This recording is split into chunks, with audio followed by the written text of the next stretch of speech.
The meeting of the Rutland Town Select Board. This is our regular meeting, but we're starting early so we can set the tax rate. And from here, we will then move into a number of items, including a public hearing on our subdivision bylaw.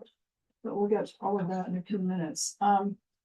So if you would, it is Tuesday, July 28th. It is 5:45. And we have present Joe Denardo, Mary Ashcroft, and Matt Getty. Sharon Russell is ill. Kurt Hathaway is way up in the mountains on a project. So there's the three of us. We have a quorum. Please rise and join me for the pledge of allegiance. Allegiance to the flag of the United States of America and to the republic for which it stands, one nation, under God, indivisible, with liberty and justice for all.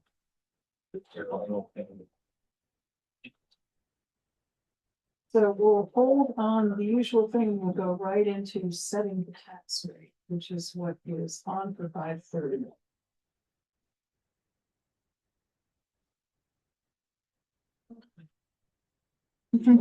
All yours, Kari. Sure. So prior to the starting to record, I handed out 2 of our normal calculation sheets that are our tax rate sheets we use every year to come up with town rate and a total tax rate. You have 2. And we're only going to refer to one based on what you as a select board interpret or meant for this figure to happen. But the variable is the excavator amount of money. Based on how our ballot was written and based on how our minutes were interpreted when we were talking about the excavator for this year. So my question when making this was, and the difference in between the two, is the full amount of what was on the ballot in March that we asked voters, which would be 165,000.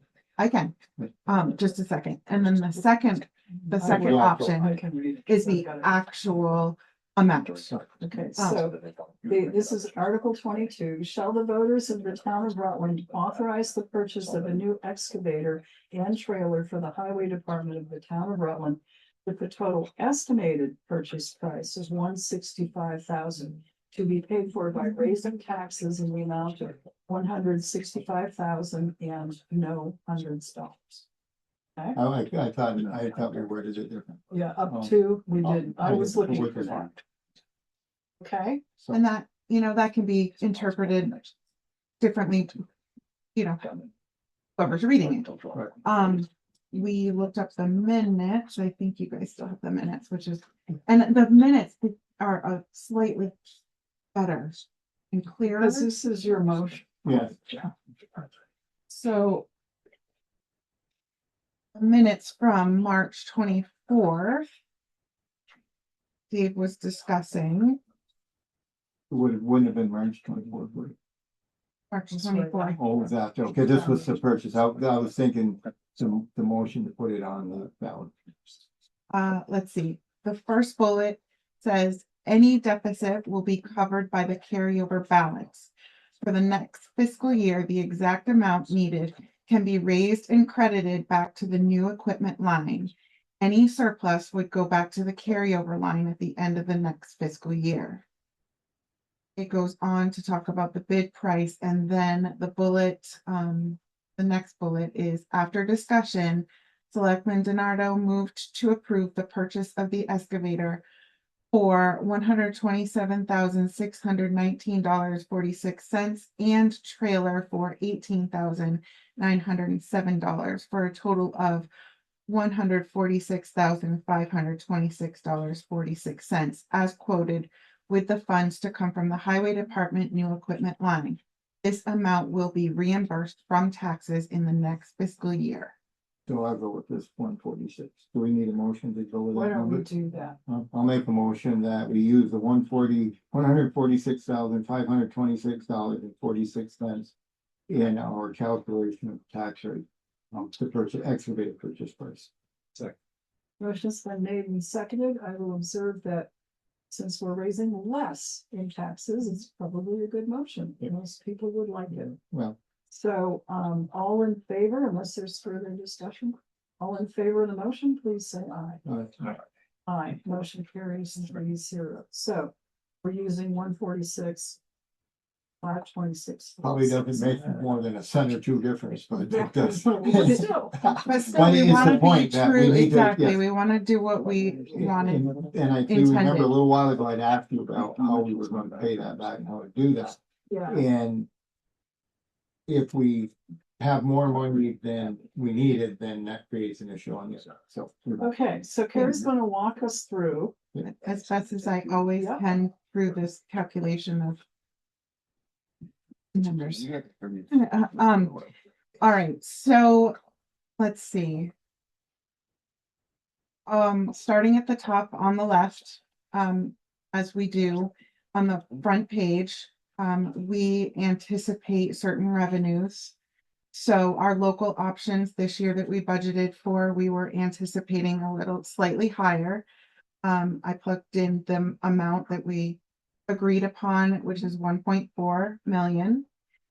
And then aside from that 1.4 million, in addition to that, and what was on the ballot, everything else, yeah. And one of those weeks, was the rest of the income 479,050. So our anticipated revenue is 1.4. Well, actually, it's not. It's stated. not exactly, yeah. So this is where it gets incredibly confusing, and I'm still not wonderful with it. So Matt, I know you had a little bit of it figured out before the meeting, but essentially what I have to do is take the ballot items that are passed in March, which are all the appropriations, and include those right off the top, because we know that we are going to be paying those right out throughout the year. Article 22 is included as 146 is the excavator. The other item that you'll notice right below as we move down the page, it's highlighted in yellow, and this is a slight difference than last year and the year before. We now our reserves are depleted for the Center Rutland bond payments that we kind of set aside for quite some time. So we now have to go out to the taxpayers and ask them for that money for the Center Rutland bond payments during the year. And that is the difference that you'll see on this sheet. Last year, we did include on this sheet to ask taxpayers for the bond payments, interest and principal for the public safety building. But in addition to that, we're adding Center Rutland. So Center Rutland's payments, and these were verified for us. Center Rutland is $116,530.60, and the public safety bond, remember, is shorter than it's 10 years. So it's going to be more. It's $316,268.40 for a total of $432,799. And those are things that we have to take into account into our tax rate. So basically, I'll walk you through. I plug these numbers that are known and passed from March in. And our budget numbers that were passed for each department in March as well are entered on this side of the left hand of the front cover. So I have police budget that was passed, highway budget that was passed, fire and rec that I plug in. That includes their income, so it's a net total. The general is the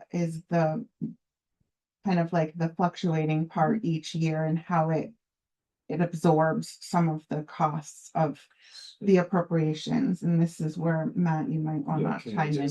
But I couldn't quantify it, and then Yep. I would get to the net general number. Yep. Which we were starting to get to. Yes. Before we really interrupted by having to actually start the meeting.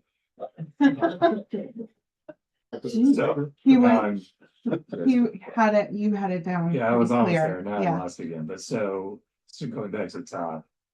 It's implied here that the total income is 1.879. General, Yes. so the line that says general is our actual general budget number. So when you subtract that, you end up. I think with this adjusted general thing, it's, in It's hard to, parentheses, yeah, is really suggesting Yeah. there's a. When you subtract the general budgeted expense from the income, there's a surplus. Right. So then you Sure. gotta subtract all these appropriations, which total 329. yes, Okay, so that would leave you with just over 100,000. And then there's bond payments, which total 432, so the 317 then is the amount remaining that needs to be raised after. is what I understand. That would probably make sense if I Sure. would agree with you. And as 7 years I've been doing this, that's the most difficult part of this entire thing, Yeah. is how general meshes into it all. So I can tell he's verifying Mhm. certain numbers. Well, while he's verifying, one of the biggest numbers that figures that drives this is our grand list figure that we patiently wait for during this time of year. And it's nice to report that our grand list number increased from last year. Yeah. And that's always a good thing. Mhm. So for those that can't see, it's 10,803,823 $17 Yes. that's driving every other figure that's on this sheet. So we take that number and we use it to figure out exactly how much tax we need to tax each person in the town based on the amount that we budgeted and got approved for in March. And that's what the rest of the half of this page is for.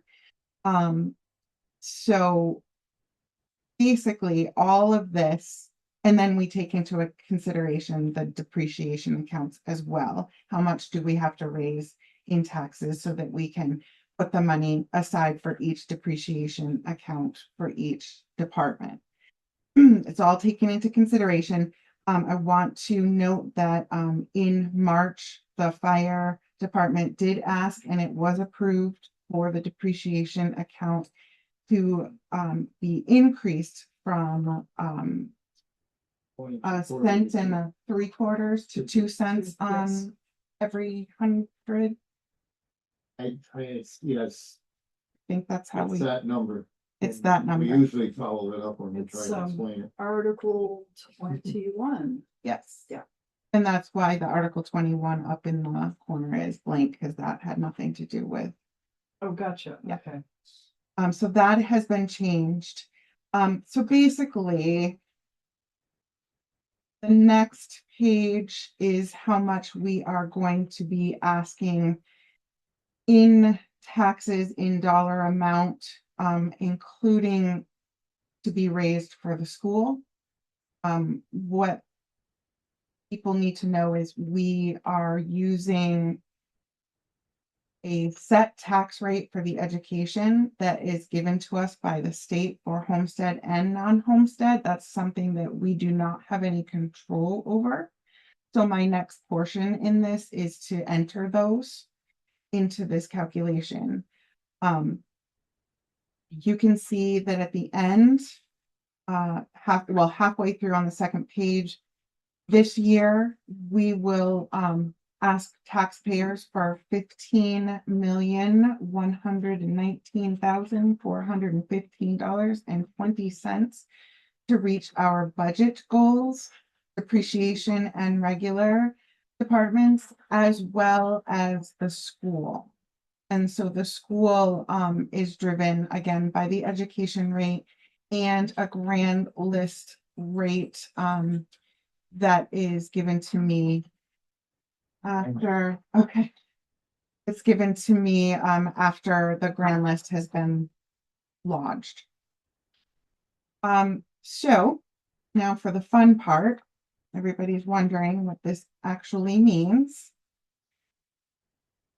What it means is this year we will be having an increase in taxes as we anticipated. Not unlike the rest of the state of Vermont, feeling the increase in taxes. Joey, is there anything that I can get for No, you? it was I'm just. Are One you year looking we, for the other page? one year we did the budgets and we forgot to deduct. Yep, The know. From the highway budget, that's I the one remember. that's 120,000, Mhm. and I was just checking. The amount on the ballot is the same amount here, which means we deducted the 120 from Dave's. I don't remember what the actual budget. You know, his budget, and these are the amounts to be raised by taxes, so. This is why I was trying to figure over here. So you wrote in, it says, I'm assuming it says highway with anticipated income. Correct. And I believe what I'm understanding is underneath. I do enter that figure that says carryover, but it does not. It's That just doesn't- for information Right. purposes only. So if I'm correct, the highway budget is actually 1,331,000. Mm-mm. If it isn't, we did it wrong. No, didn't do it wrong. You don't think so? Nope. Yeah. That's the amount there, but I just don't see where we deducted the. That was 2 years ago. Yeah. So that should have been in play for last year, I'm assuming, not this year. Well, I do know that one. Is used. I'm a little confused, so I will tell you that. 320, okay. The actual budget is 1.5 million, Mhm, and then the grants are a total of 320. mhm. Yes. We're good now. I'm just double checking. Good, thank you. Created- That's what I want. Yes. So even though that says with anticipated income, it's actually the anticipated income has been deducted from the amount we're raising. Correct, the same, Yes. well, the same for each department. Right, That's the same for each it's the department. amount to be raised by taxes Yes. is the total budget less the income. So the increase on the municipal side is basically in center Rowe, it's the excavator. Cause Yes. we're in, so the bond payment for the public safety building, we're into year 2, right? Yes, Paid one, we're in year yes. 2, so when you look at this, we only got 8 years left. It's year 2, but the first year we paid interest, so it might be year 2 of principal and interest. It might be the 3rd year of interest. Yeah, I'm not I sure. can't remember. And then just for my benefit and anybody that might be listening, the Center Rutland Station, do you know how many years are left on that one? Don't know how many years. It was 2013. So, and that was a 20. Was- Was it a 20-year? I It think it's was- a 20 I'm year. not sure. Yeah, I I think it's won't. 20 years we did. So basically we got 7. We'll Yeah, have 7 that payments. sounds about right. I think it was, one was 20 and we decided to go 10, cut the interest, even though payments are higher, the interest will. On the save- PSP? On the public safety. Oh, will yeah, save a I ton knew of that money. one, yeah. Yeah. I wasn't So here. I for the think, other one. so this is like the first of 7 payments on the center. But it was 23. Okay, so let's see. I was on the second page. Good, we're interrupted. No, it's totally fine. So I believe I was talking a little bit about the school rate and it coming from the state. I will just put on record what each are, and what the change was from last year. Again, something we cannot control. So this year, the school rate for Homestead is 1.5659. Last year, it was 1.3765 for a 13.76 increase for this year. Homestead. Well, Joey, It's still lower than 2024. You should point, it's in 2024, the tax rate for school was 1.5727. So even though it's gone up from last year, it's down from 2 years ago, still, so it's still a lesser rate. in 2 years. I love your optimism. Huh? yeah, You gotta look at it. that's how cool. We went- But the non-homestead on the third page, this year, the school rate is 1.9056.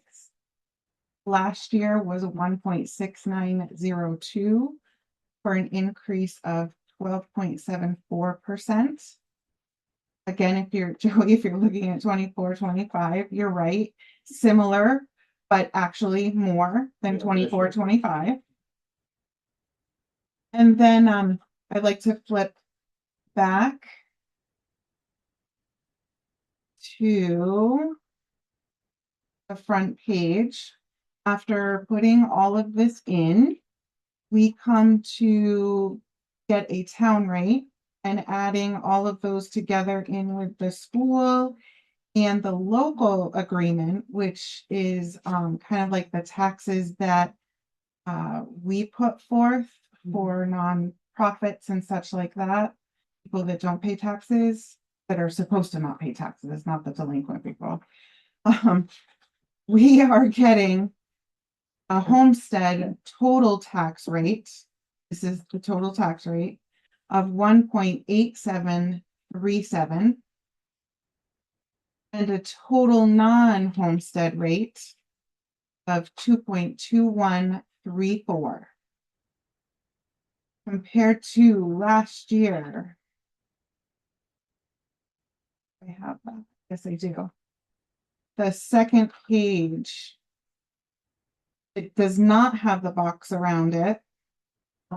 Down in the left-hand corner. Last year's homestead total tax rate was 1.6501. Again, this year is 1.8737. Non-homestead last year was 1.9638. This year, 1.2123.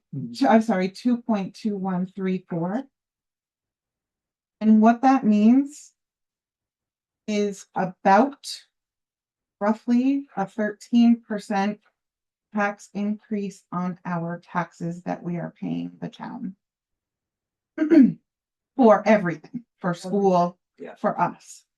What that then means is, so I took my home, which is average.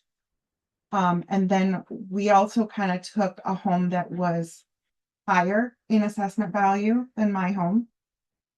And what I am gathering is per 100,000, you'll be having to increase your taxes by roughly $250 to $275 per 100,000 of assessed value. So me, I need to set aside $550 extra this year. My home is worth right now, 236,000. So based on that, $550 extra. So I encourage taxpayers to think ahead. This is not just for Rutland Town. This is the entire state is feeling this. If you actually look at the calculation sheet, if you look at the town portion, and I feel like this is very important, the town portion of this did not increase, but only 2 cents. I believe how you say it is 2 cents on the dollar. From last year, the town rate. So our budgeting process was on. I mean, we really did what we could do. You know what I mean? Yeah. If you were to ask me what is driving this, what is the main factor to drive such an increase? It is the school rate that we cannot control. Because just alone, that is going up 12.75%. Okay, questions for Kari, and then we need a motion to approve the tax rate.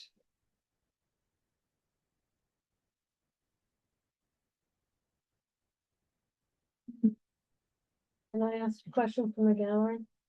Will you include a business personal property tax in this? Is where it says grand list. So I know the assessed value for business personal property last year, I think it's the combination of the municipal and the local agreement for the rate that is assessed.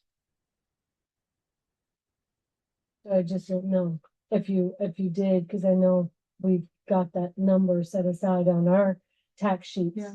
I just didn't know if you actually put it on the record. I have never, Okay. but I'm happy to add whatever's needed.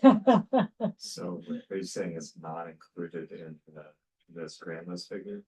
The grand list figure does have the business It personal includes property the included assessed in that. value and the grand list Yes. value for business person property. Okay. But they have a tax rate that's different than, Okay. they don't pay the full non-homestead, they don't pay the full homestead, they pay the municipal rate on business person, and I believe it's a local agreement combined. That's what I understood.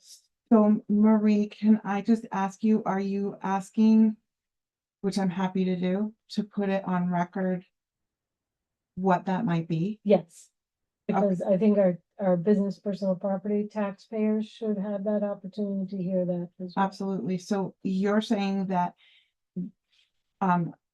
they go by the town rate plus the local agreement? Correct. Okay. Well, let me just figure Thank this out. For those of you that are listening now or later, the town rate for homestead is 0.3064. And the local agreement for homestead, which I'm adding to it, is 0.0013. For a total of, for homestead, 0.3077. Again, this will be for business personal property, homestead. For non-homestead business personal property, I am going to add the town rate, which is the same, 0.3064. It's gonna be the same. It's the same. Yeah, and the local agreement is also the same, 0.0013. So for both homestead and non-homestead business personal property, we're looking at 0.3077 as their rate. Very good, thank you. You're welcome. Other questions? Then perhaps a motion. Is that a motion? I move that we accept the tax rate as presented to us by Kari. Motion's been made and seconded to approve the tax rate schedule as prepared by Kari and presented tonight. Any further discussion? If not, all in favor, please say aye. Aye. Aye, motion carries 3-0. So I have a clean top sheet. That would be You lovely don't if you do wanna these, do, you don't do the bottom sheets, do you? I have plenty of copies. Okay. You can Why don't take it we off the just- top and start signing away. Some, you know, I don't know if everybody knows, but you should. Or might help it explain how you arrive at the grants. What that actually, I mean, it's, the value- isn't it, well, it's 1% of the value of the town, right? Am I correct in that? Marie? The real estate property, personal property, but they're added, yeah, I believe added together, and then the grand list is 1% of the actual value of everything in town. That's value, yeah, Most people don't know how you arrive at, right, so. so for- that's 1/100 of what the town's worth. The business property and the On, personal. on and the tax, Real estate. yes, So, you know. As we increase the grand list, it should help the other way, but I don't think it ever catches up. I was just gonna say, Joe, usually we do see that trend. But then there's things that we can't control that are kind of stuck in there that Yeah. got it all convoluted. Okay. So I encourage any questions that people may have Too to late. call the select Too board. late. Well, you know, everybody gets terrified every time you talk to your appraiser. Because so, you know, some taxes will go up and there will be an adjustment and we've seen that. But as the town is reappraised and that tax rate goes up. The tax rate actually, your property value go up, but the tax rate goes down some because the grand list goes up. It's a kind of a reverse scale for a while. And because, you know, I think we're behind with our appraisals, we're getting bit a little bit. I don't know how that affects, I don't know how you would explain how that affects the actual numbers, but I suppose it's out there somewhere. Once you got the state of Vermont involved with it, I lost. Track of all we got here.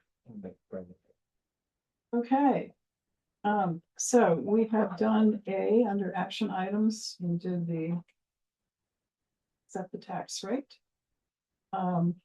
Since. We're going to go into the rest of our agenda, we do have a 6:30. So we've got about 12 minutes, that we can, Kari, since you're right there and you did all of this heavy lifting, do you want to give the, town clerk's report? Sure, I can make it quick and sweet, really. Okay. Just basically two things. I handed you our general estimation of the end of the fiscal year for 26, June 30th, and what that looked like overall. And this, I want to say this does not include Cortina fund money that's still there. Okay. So this is just the money that we collected and spent out.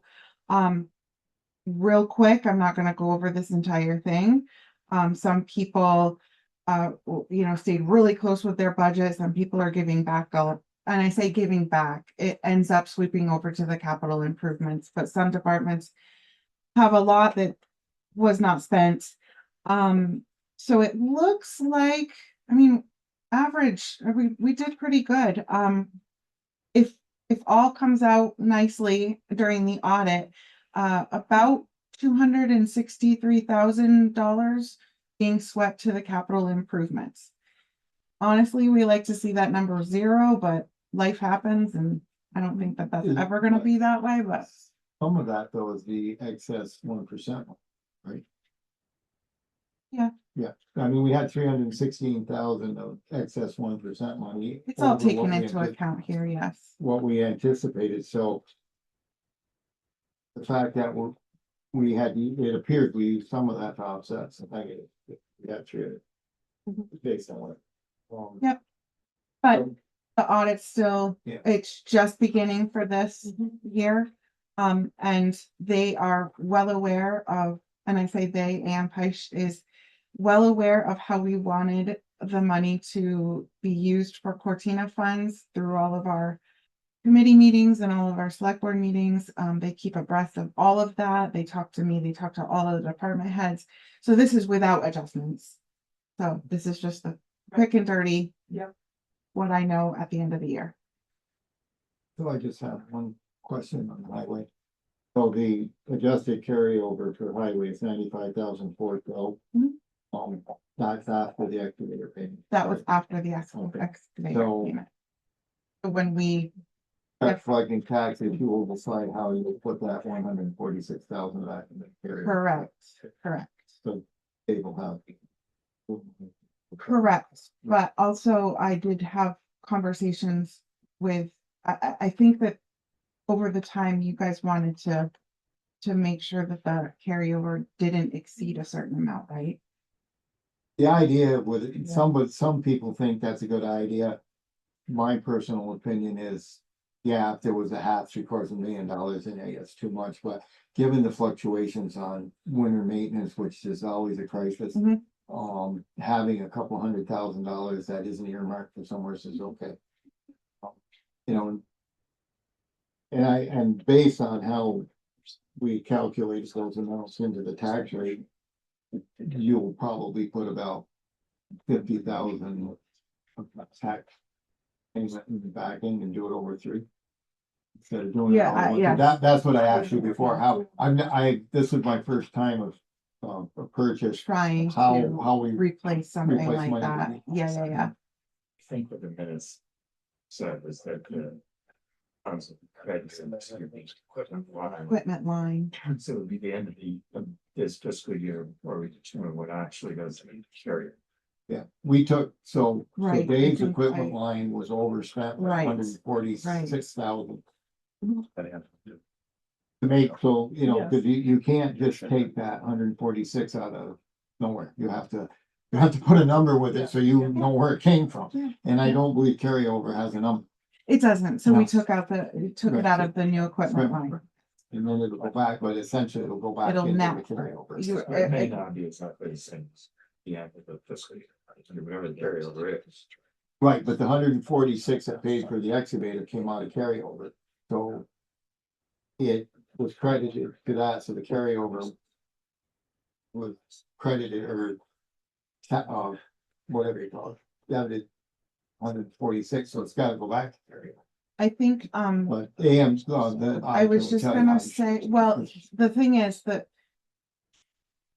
Not really, so, but it's always good to have them. I think what I encourage, you know, how we sit down with them when they discuss things with us.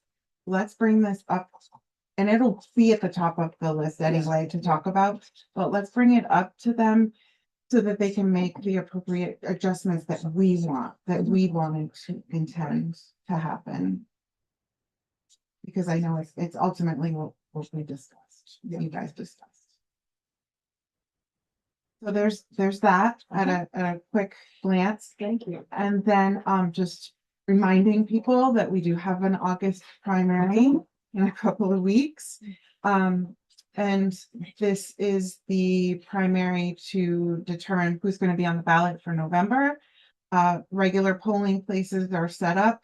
I am getting poll workers together to man those stations. We do have some lovely volunteers that have graciously outreached, so it was great. So if you need an absentee ballot, call me, let me know. I can get that to your home or wherever.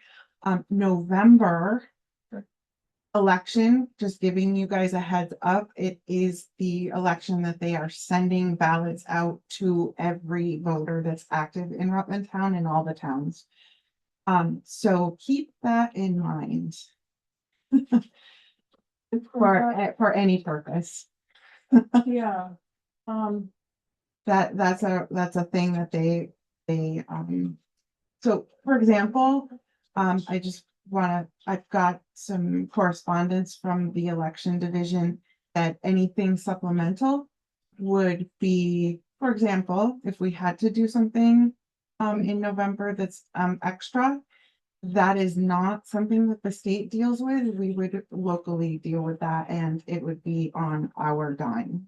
So that was what confused me about the exchange of emails. So first of all, justices of the peace, even though it's local, They're on the state they're ballot on the state ballot. because so of we're how good. early you got, that's a thing. Okay, And how early that you All right. each brought me that, so I tell them and they put it on the ballot. okay, and so it all gets mailed out by the state. Yeah, Don't worry about But that. anything else is on us.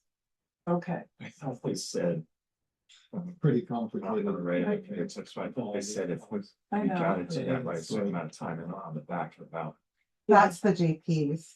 The JPs will be on the But back if of there's the The ballot. email was more broadly worded. than- Did you get a certain email? Cause forward that to me, cause I will give you the one I got. yeah. You gave it to him? Yeah. Okay, perfect. We certainly did. You know, the things from the state, I mean. Each So- person interprets. So different if we things. did have a local question, Yeah, you would print up the ballots. from my understanding, Okay. At our expense, we run them off on the photocopier unless Matt has something. and they would be They, distributed, but you wouldn't have to townwide mail them out. I think it's up to the select board to, didn't it say This that you is- would have to like Yes. make a motion? here's what they said, Okay, and this is hard to read because it's like yeah, formatted, so you have to scroll sideways, but. Local ballot option says you are not required to have your JPs and or local public questions on the back of the general election ballot. If you prefer, you may create a separate ballot for your local election that includes your JPs and or local public questions. Scroll. Approval by legislative body, if you do want to include your local public questions on the back of the general election ballot, your legislative body must approve mailing a ballot to all active, not challenged voters. This is because our office mails absentee ballots to all qualified voters for general elections. So my understanding of this I can is see that where you had that going. if we vote to authorize mailing whole thing to all active, not challenged voters, then we can get any local stuff on the back of the ballot. I thought what they were, and then they go on to describe benefits of using one ballot versus two. So I think what they were saying is, You could, we encourage you to put this on the back, but if you don't Sure. like it being on the back, or you don't, you want to Right. use something separate, then you're on your own. you know what, might have thrown me as well is they usually give deadlines and they did not give a deadline That was on also when, unhelpful. you know, like when that really should be done. yes. Okay, Cause I know they give us JP deadlines of when to put them in the So, portal. for example, how Mhm, that wants to be on the ballot, exactly. so we're gonna be talking about that, so if they were to go get. They had to go get signatures to Uh-huh. get on a ballot, I don't know what, well, maybe you know what the deadline for that would be, Yeah, but that may be different. I from think what we it's have to in do to August state. sometime. But is that, Perfect, it's simple switch. really? would it have to be earlier than that, with that information to the state? Right, exactly. So You we don't know because we haven't been even given a deadline to put the JPs in. What I can do We is, had to get the. you had to get names them to By me. the 27th. Yes, Which was yesterday, yes. so, So anytime I'm thinking I can put it in, but I'm sure there's a deadline There for was it. some discussion about that in the city, and maybe you know Rebecca, because I made a note of it, but now I don't have it written. So I know they were confused about the deadline, and then there was something in the paper reporting this one. Some correction, or whether or not that was accurate, I don't know. What I'm going to do is kind of eliminate any of this and go and email them right now. And I won't get a response tonight, but I'll get one tomorrow. Well, the question is, do we have to? Exactly. Yeah. Or not? I'm going to ask them everything that you just discussed. I think for clarity purposes. yeah, well, Complicating a very simple system. yeah, I I mean, mean, for hundreds of years, we voted locally on the yes, we ballots, did. and now.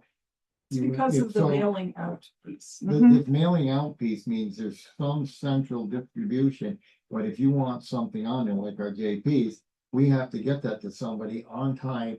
And they gotta make sure it's on the ballots that go to Rutland Town and not to Danby or Mount Holly or Timoth or someplace else. And they're doing the same thing, and all I can see is this is just asking for trouble. There were some blips when they did it before, so we just have to, when the ballots come in, we have to make sure that they're good before we start voting. And the on other part But- of this but is do when they you don't- pull our file for mailing, they pull it early for the addresses. So this is all about timing. So you're Right. right, If but you it's come all in about timing. registered to vote and you're not on that list, you don't get a ballot. You have other ways to get it, so I we would have understand to, it, right? but it was, It gets complicated. right, when you start trying to do this is asking for trouble. Yeah. This is. Wasn't, even the COVID year, which I thought it was done because of national Sure, thing, we don't want to spread bugs. but they There's extended it. absolutely no reason other than chaos. It looks like that's what we want to live on, is chaos. Oh, it could get worse, but Oh, yeah. if the feds decide they want to control the elections, but that's another whole. thing. Okay, now we're gonna send it to No, somebody we're else that's not even we're around. Not even gonna go there. Right, All right, we'll be voting for the people in Mount Holly. okay, anything more for Kari? I don't have anything more for you, All right, and I will go and okay, create that email right Yeah. now. all right, thank you very much. Thanks, Karen. We are now at 6:30, which is the time for the public hearing on the proposed changes to the subdivision bylaw. So we will move into that.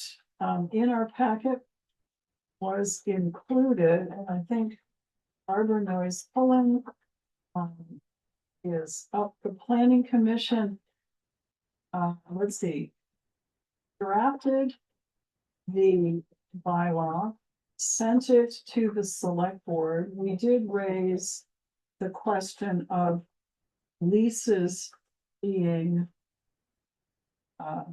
triggering the subdivision ordinance with the the planning commission commented on that, but they didn't take the ordinance back. So the ordinance or the proposed ordinance is still with the select board.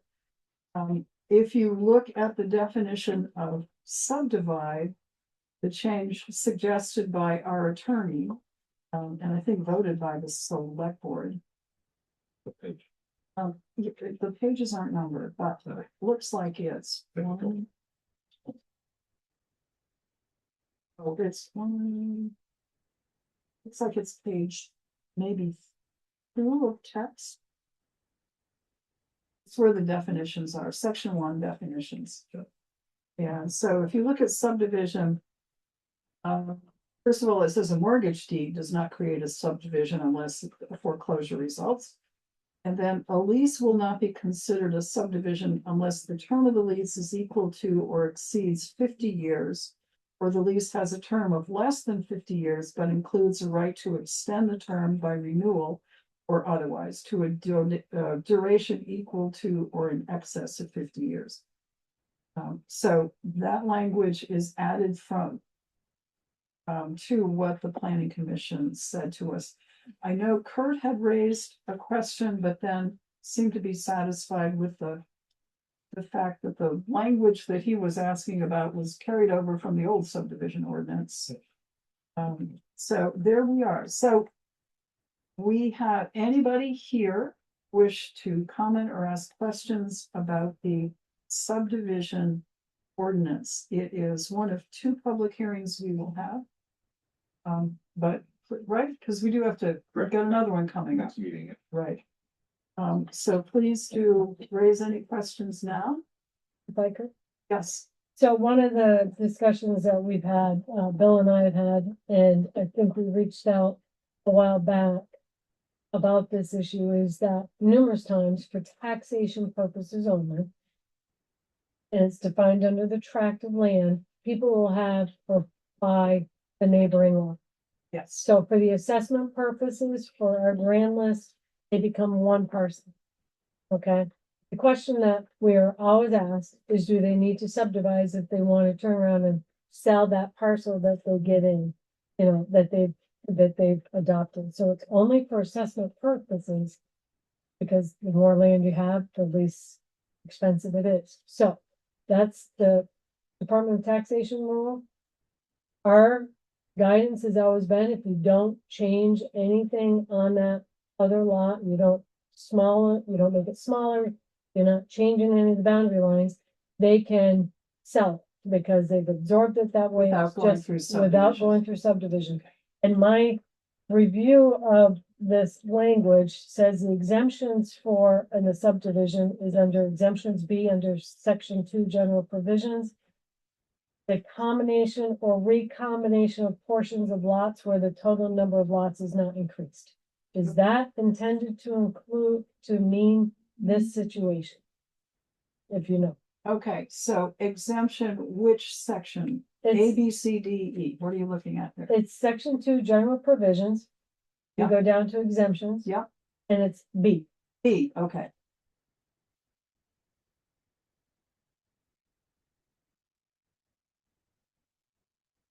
I don't know. Well, that's, so we had talked about whether or not there should be a clarification on that, because they don't need to. You know, my understanding is that if you've absorbed it by that deed, it's how you got it with the full deed. And it's, you own it, and so a contiguous property is anything that is owned, or is a shared boundary line by the same exact owner. Okay, Mhm. so that becomes, for our purposes, in the assessment, it goes from maybe you have 1 acre lot and you buy the next acre lot. For purposes of the assessment, the grand list is now gonna show that that owner has a 2 acre lot. And that's how it's assessed, as a 2 acre lot. But then they turn around and they wanna sell that 1 acre lot again. Mhm.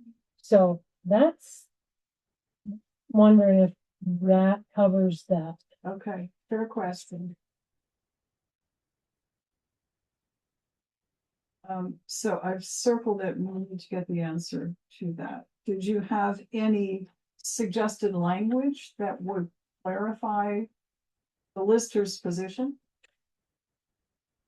No, but I can come up, I mean, an exemption would be if you're a contiguous property. And you're not changing any of the boundary, you know, if you're looking to sell and you're not changing any of that. Oh, I guess I'd have to think about it a little bit more. Yeah, to make it because more what if you concise. put a building on it or build across it? That would, No, doesn't matter.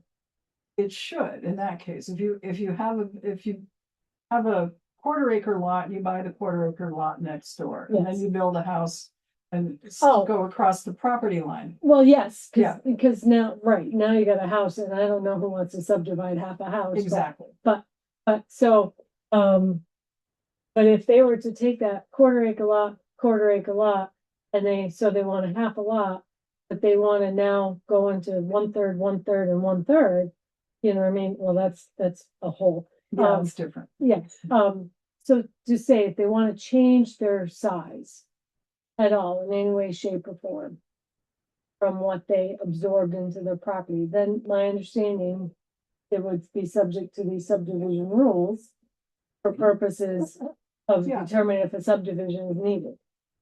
You know, we have properties that have a road that goes across. For assessment purposes, that road makes no difference. They are one parcel for assessment Yes. purposes. Yeah. So we have a lot of those lots, a lot.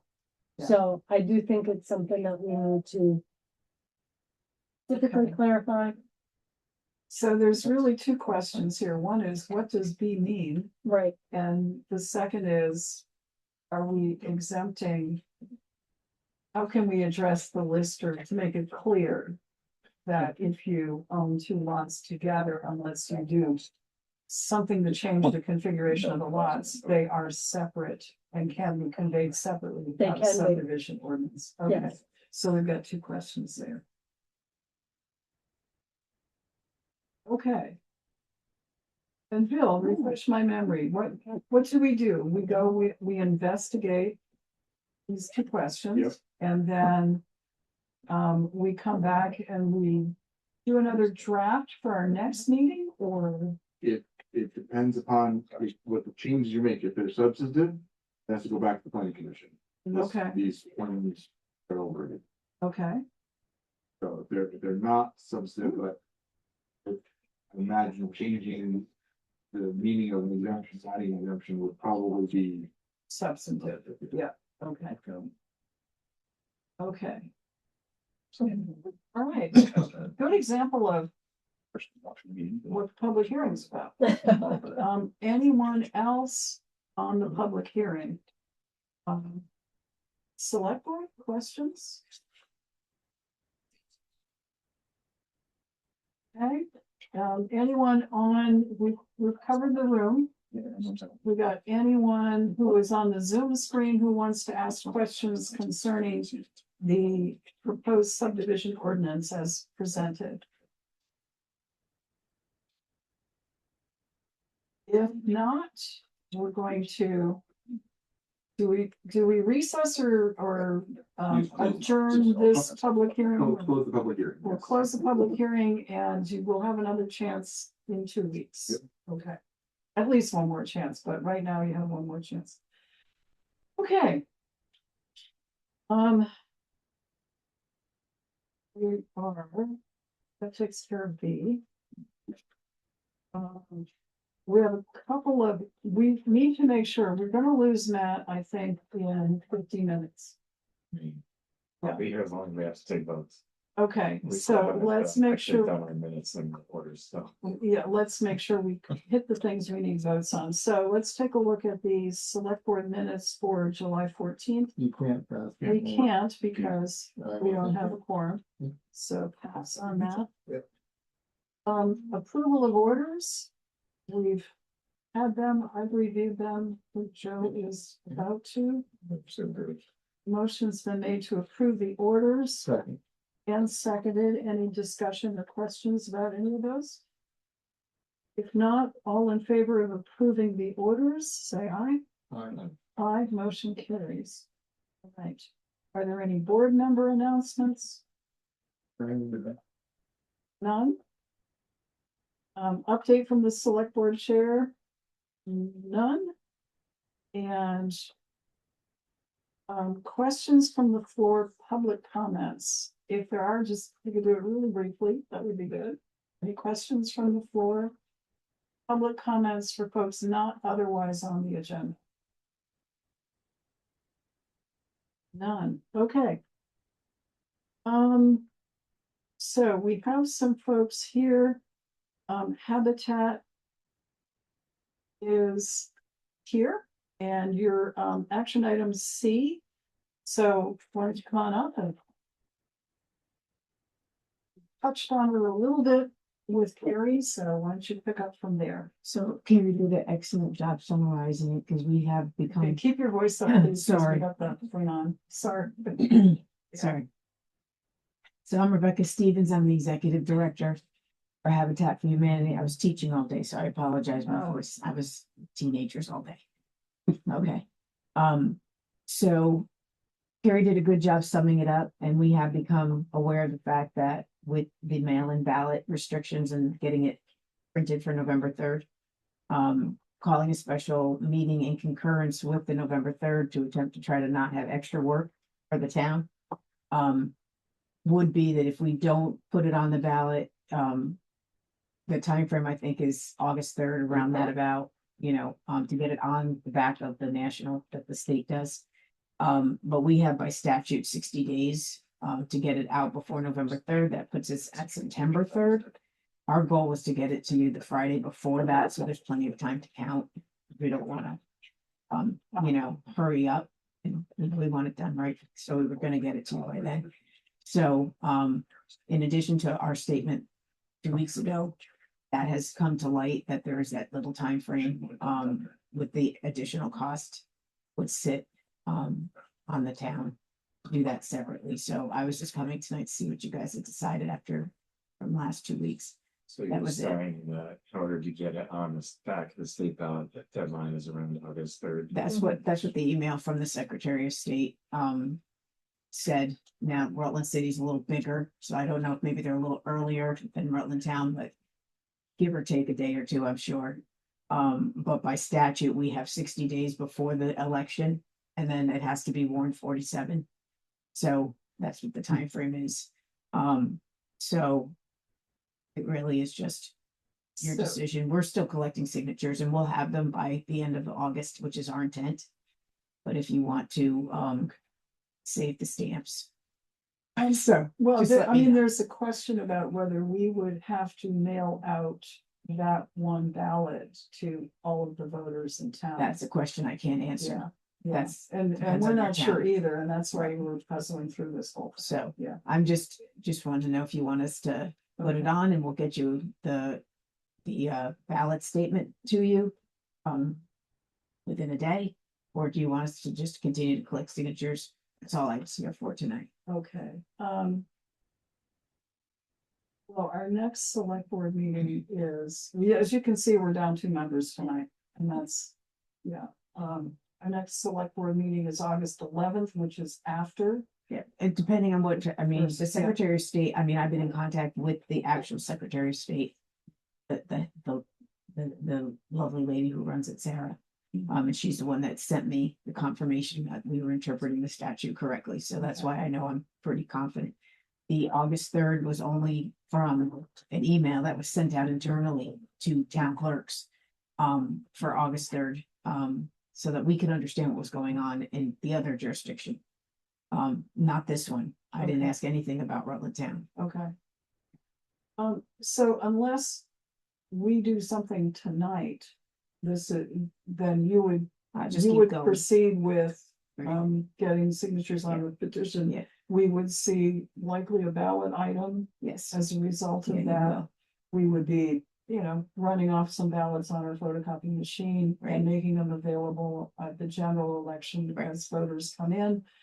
As they request absentee ballots the usual way, but we wouldn't necessarily be mailing them out. So, So, And if that's the, fine. if the Yeah. general, if the plan is to mail out the ballot for the general election, polls will be open, but people don't have to come. correct. So this is where the problems are. You're missing Yeah, some so of if the. we have a electorate. local ballot that you have to come here, then we have to make sure people know, even though you got a ballot mailed to you, you have to show up to the polling places to vote for this one article. Or you have to call the town clerk and request Right, that ballot to be sent to you. Right. Right, which Yeah. is 2 different systems right. And for one so, election. like I said, nothing but confusion. You're right.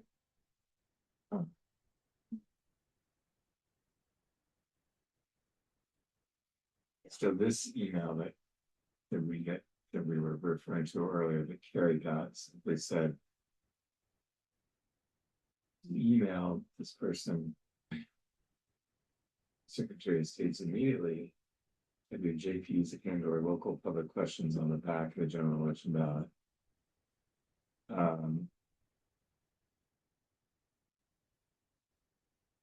And then one of the advantages is including on the back. Shows they'll also be available in the accessible voting system and for voters who have requested an electronic absentee ballot. So it's not even clear to me from this. If we're not on the back, if we provide them with their own created ballot and they still mail it, this information just came out. To me, sounds like being on the back of the ballot is what we would want. That is the best thing for all voters. Generally speaking, I think you don't want to be in a position of making the decision. Like there's a process for doing this that would involve signatures. But I don't want to cost the town a whole bunch of money because of the mailing deadline. So, but we also don't have the exact language in front of us, so I'm not sure what. If we can just authorize generally putting on the ballot whatever it does, or. Is that something they're sure we have the authority to Do you have a petition with you? Because the language would be on that. How to do it. Would you dig it out and hand it? Please?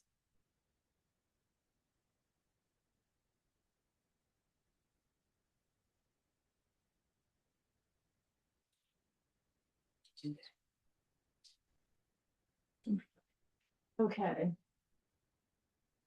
The article is, shall the town of Rutland exempt the property at 3092 Cold River Road, presently owned by Habitat for Humanity of Rutland County, Vermont, Inc., from property taxation for a period not exceeding 10 years, commencing with the 2026-27 tax year, so long as such property is used exclusively by Habitat for Humanity of Rutland County, Vermont, Inc., for its purposes as a nonprofit charitable organization. See, you got it? Can you read very? Do I read pretty You good? read pretty Yeah. At understandable. least I have a voice left, because I wasn't dealing with teenagers. So, What's your pleasure? Can I be heard on this issue? I think so. And I'd like to be heard on this issue if I could. Um, So it is very important. What Habitat's work is very important. you gotta keep your voice up. Well, let me because come this up is kinda further. noisy. go up and Let me- hang out. Let me come up further, huh? Go up and hang out at the front desk. Yeah. I can hang out with you. You mind if I sit next to you? So Habitat's work is important. And this select board has afforded Ms. Stevens probably about 35 minutes of time to be able to talk about why she thinks that the listers have done things wrong through the exemptions. And I think it's very important for the town voters and the select board to understand why we are here and making a decision. And one of the things that we do is sit down and talk. When we talk to Ms. Stevens and Jane, in order to understand, we are charged for a three-pronged test to determine whether or not an exemption exists. Okay, so in doing that, the town listers interviewed Ms. Stevens, and in doing Can so, I interrupt? And I hate to do this because I said you could Well, speak. then don't do it. But this issue is only whether we, as a select board, authorize this to go on the ballot, not whether we Correct. agree with it. But I would It's disagree with that. process. the statement 2 weeks ago started, and I state, as I transcribed your statement, to address the denial of our tax exempt status by the town of Rutland Minister's office, and it went forward. The reason that I think I need to be heard from both the taxpayers and this board is that there are questions that I think by making the decision to put it on the ballot versus you giving the voters an opportunity to talk to them directly when they're signing the petition is very important for you to know. Because that's some of the stuff that we learned in talking with them and making the decision. And so if you're precluding the voters from asking some of these questions by putting it on the board, they don't have a full understanding of why this exemption was denied in the first place and the withdrawal of the BCA. So from the lister's perspective, they have a three-pronged test to meet, and two of them are whether or not it's a public use for benefit for everybody. And let me just get my notes here. And the primary use must be a benefit to an indefinite class of persons, and the property must be dedicated unconditionally to public use. And in doing that, well, they met and there's a third problem, they have to be a 501c. And in doing that, they met the 501c. Our job as listers was to determine whether or not they met the other two prongs.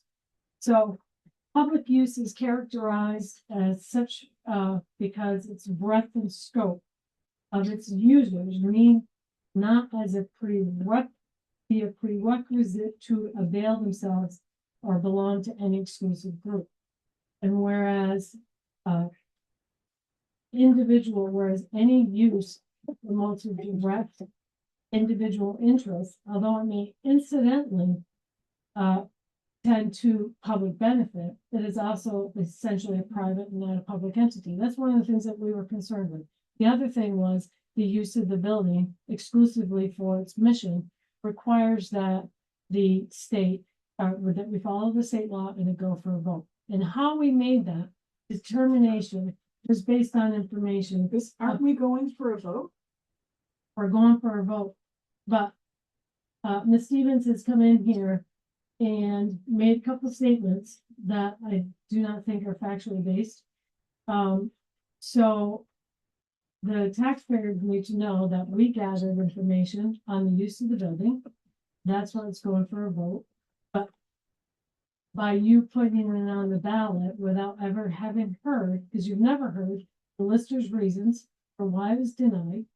Because even in the BCA, we never got into the merits of the Right. denial. It only went on standing because they did not meet their grievance deadline. And whether or not, Well, So- they also withdrew their request. and then they withdrew their requests. So the habitat is, the building that they now own in Rutland Town is over 7,000 square feet. It's used for administrative offices, it's used for the restore, and it's used for a panel workshop. The fire marshal has indicated that the panel workshop is not available to the public can't access that part of the building. The persons for their mission is for housing for potential homeowners whose income falls within 30 to 80% of the average median income for the family size. And these applicants must meet these qualifications and must also qualify for conventional financing. The Habitat has built 7 houses in Rutland County. None have been built in Rutland Town to date. And they offer minor home repair program as well, but not only one Rutland Town resident has qualified for that. So these are things that we've learned that we had to analyze as to whether or not it met its exemptions. And one of the things in Mr. Stevens' statement last week, it says their donors expect to generously donated resources of time, good, and money to go to our core mission of building homes and providing life-changing accessibility modifications. Every dollar we would otherwise pay a property tax is a dollar diverted from a family's future or a ramp not built. We learned during our interview with them that Habitat for Humanity is required to tie 10% of its net proceeds from Restore to the Habitat for Humanity International. Habitat for Humanity International does not offer legal advice nor offer any operational grants. They offer no assistance to this woman for purposes of running her, but they also have to pay $5,000 to $10,000 a year for the right to use a Habitat for Humanity brand. Hiding is unrestricted to the Restore. These are questions that I think that petitioners have a right to ask Habitat. And if the board decides to put it on the ballot, you're depriving the voters from that opportunity to talk to them as to what their full extent of the mission is. And to have an understanding that it's the voters who make up the difference. The assessed value of that building is $475,000. They paid $750, I think, at the time for the building. That's the assessed values of 2013. The voters make up that tax value. It doesn't fall off the tax roll. So they also need to understand that when we say that we want to give money for the appropriations, that's the voters are having that right to say yes or no. They need to know that they're making up. I have no bias in this. If the voters decide that Habitat is exempt, then it's the voters that get to decide that they're exempt, but they also need the full breadth of the information on which to do it. The appropriate or the ballot item also, and I don't think anybody understands that this is not for 2026-27 taxes. The building as of April 1st is valued as it is, and there's no exemption in place as of April 1st. So if it goes for on the ballot, we cannot exempt to the Habitat for Humanity would still have that tax bill assessed against them and have to come in front of the Board of Abatement in order to abate those taxes after that exemption. So that's an additional expense for the town, whereas if they go and wait for the March ballot and put it on, you don't have that. It's the March ballot would be voted and it would be for next year. So these are just things that are all to be considered by the board. And I thought it was very important that you hear the breadth of the exemptions because the use of the building requires the town, excuse me, the town vote. So I just wanted that to be known. Rebecca, anything else you want to say?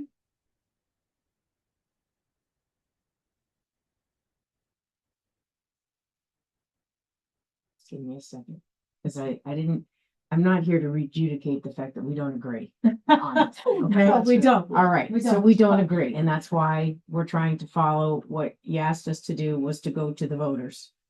So if you want us to collect signatures, which we are doing, we have no problem doing that, and we're continuing to do that. Our statement that we're sending to the voters will read 2026, 27. How it's handled after that, when it goes to the voters and they approve it or deny it, then that's how it have to be handled. As far as all the other statements, any questions that anyone asks us about habitat, we are more than glad to share. And we do that constantly. But again, I just need to know, do you want us to get you a statement in the next 2 days? You know, I can send you that, you can have it, whatever, to go on. We respectfully request that it be a statement that we've already done, not one that was redone, obviously. And if not, and we can't agree to do that one because, you know, on the ballot, then we'll continue to do signatures, and however you guys have to figure out how to get the ballot out, then I would, get it to you as soon as possible to make sure that's able. We'll get those signatures as fast as we can. It just takes time. We're about halfway Have there. you done that in years? Yeah. Right. Yeah. So process question. Yeah. The ballot item that you read earlier, that was drafted by And it's you or your, Yeah, I didn't write it. yourself, It has to do with statute. right? But so they drafted it. So is it correct? So I mean, our attorney hasn't weighed in on it. So what if they vote for voting on something that doesn't work? Like, for example, the 26, 27 tax year, I mean, we can't approve something that's illegal, so. How do we know if this is even? Well, it's for a 10-year period of time. So if the first year is in question, I think, forget who said Board of Abatement, but that's, Me, okay. yes. So the Board of Abatement would have to gather in order to abate your taxes for this, the bill The that's first coming up. year and then the May I other just be 9 clear, years. those are would not be- my taxes. No, no, I no, no, the represent Habitat, for yes, Humanity of right. Rutland County, Right, and it's not my organization. I am the executive director. I'm here because that's my job, to be here and represent.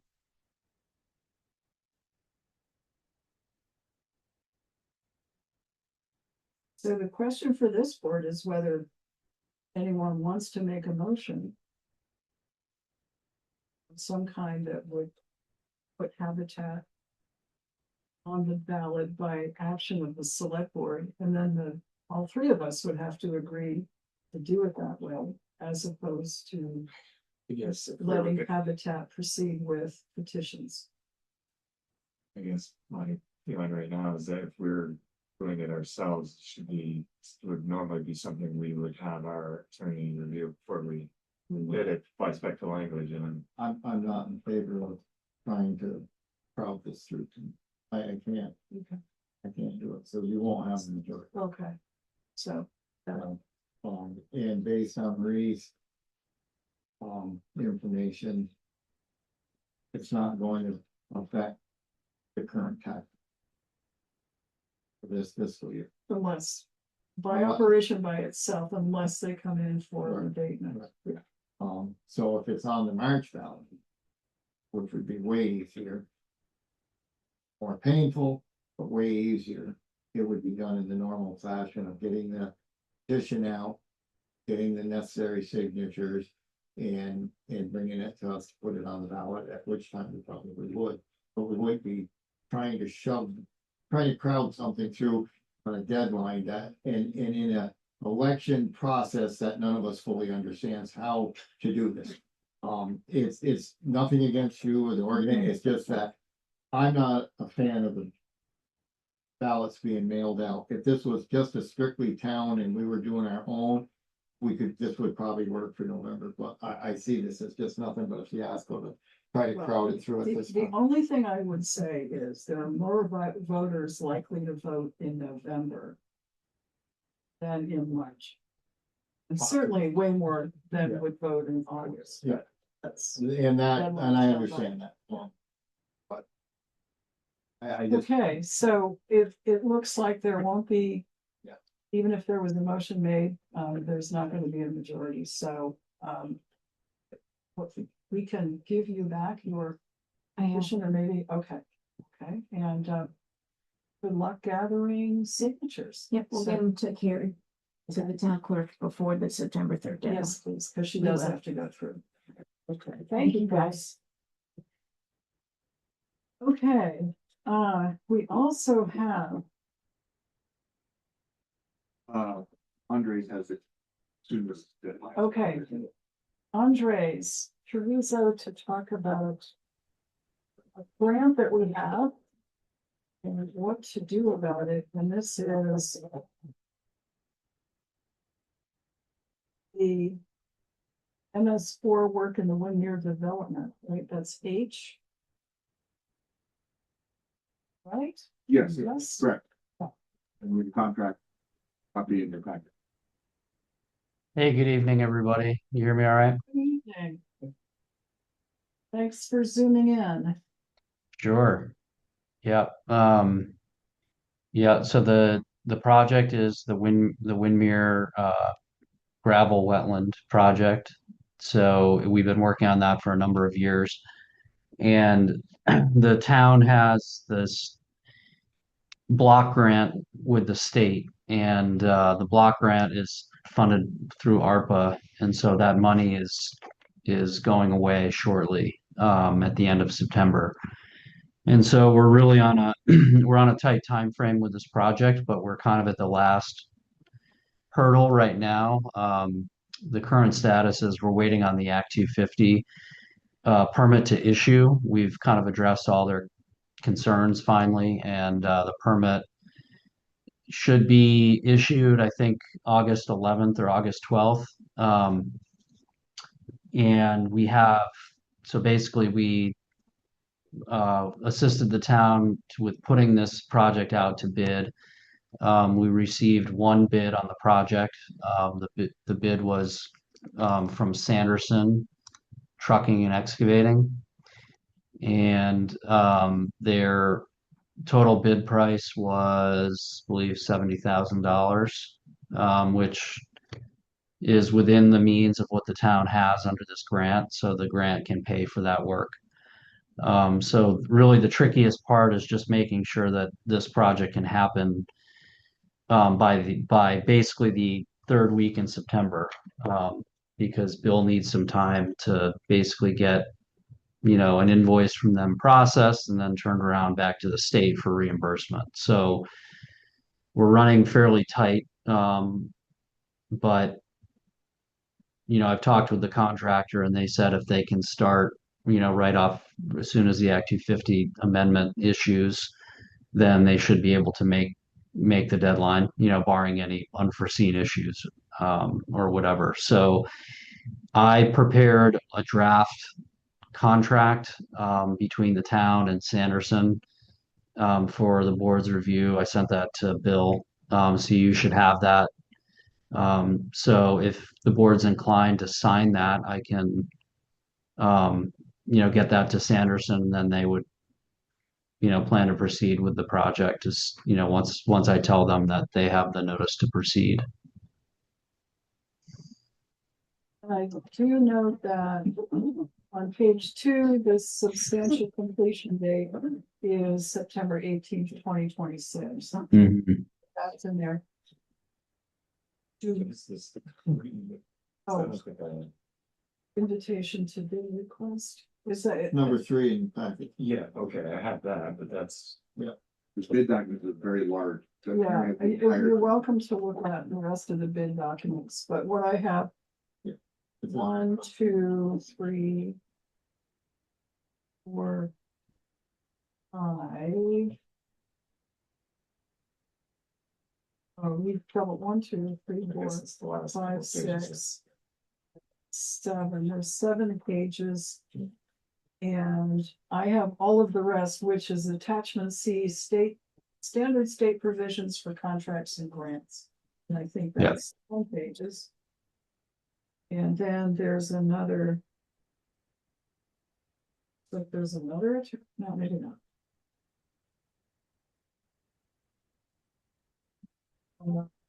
Federal debarment and suspension certification. Mhm. They have signed State Department list certification, they have signed, and then certificate of general liability. So looks like all of the, yeah, I think you're welcome to take a look at it. So here's the question, can we have the grant money, is it usable for this purpose, for the construction purpose? Yes. Okay. All right. Bill and I have been working closely with the grant manager at the state, Colleen. And she's kind of kept well informed about all this. And so she's basically told us that, the money can be used to pay for this project. Okay, the actual work and not just the planning. Correct. The actual construction. Yep. You're sure of that, before I make a motion? Yeah. Yes. Bill, We Bill, talked- The last time I talked to you, Andres, we were on site up there and we had some questions, and this is what you were gonna look into, is whether or not we could actually use the money for this, and it's determined that we can. yeah, I mean, she's told us that yes, this project can pay for the actual construction of the project. I mean, I'm happy to. I'm just trying to think if I have something in an email already from her. I mean, I'm happy to Yes, basically please. confirm that as well, but that's what she's told me. Yes. Okay, Then I'd make a motion that we approve the contract, to get this started on the basis that Andres can verify that the funds through that email can be used for this purpose. of construction. Yeah, okay with that, Andres? Yeah, I'll send her a note and just ask her to just confirm that the boards, would like that, and I'm sure she'll write back. Yep. Yeah, is there a second to that motion? Did you want to add anything about who's gonna sign it on behalf of the board? We'll allow our board chair to sign on behalf of the town, since there's only one person. All right. So you agree, all right. Any further discussion? I don't know if this is one where I can go to jail or not, but at this point.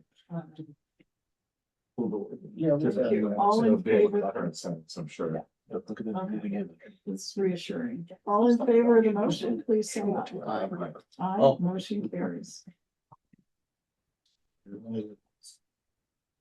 I'm gonna sign it, Bill, you're not to release it until you get that verification. Okay, This, I mean, this goes a long ways to our MS4 stuff, Yes. so we need to get we this. need to, I brought a little short. well, I can. You guys are said fine. we. You may be signing, but we all said you could, so. I think we're You co-conspirators. said before you visit me in jail, and I appreciate that.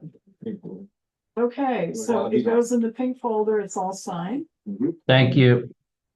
Thanks for your work on this, appreciate it. Yay. Finally, we just got to get it done. It'll be Yes. good to get this one done. It really will be. Yeah.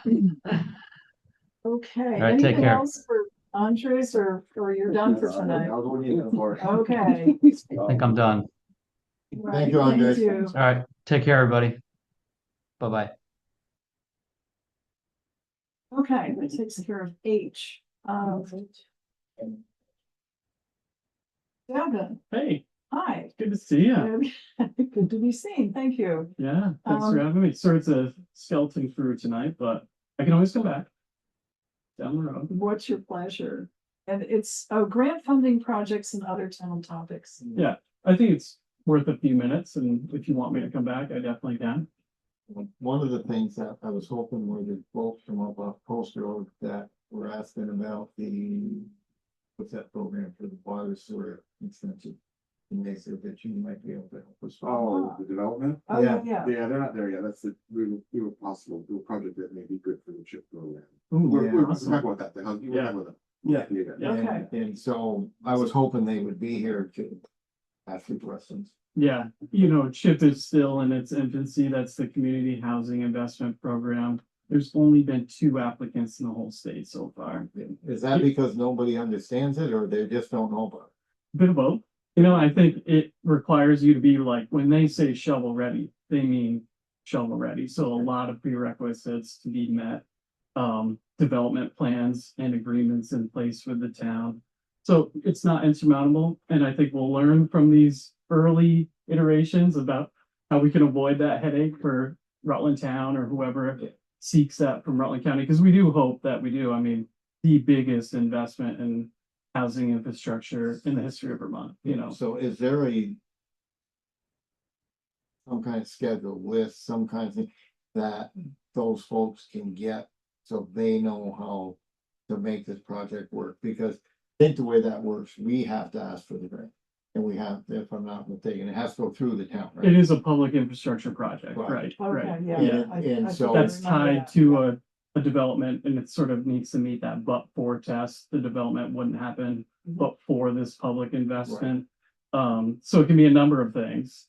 But yeah, you know, we're hoping to pursue this in a few other communities in the region of Brandon and Fairhaven potentially. So it is seen that the RPCs will provide a lot of technical support to towns during this process. So Bill and I will be in close contact and we can, you know, address that when we get there.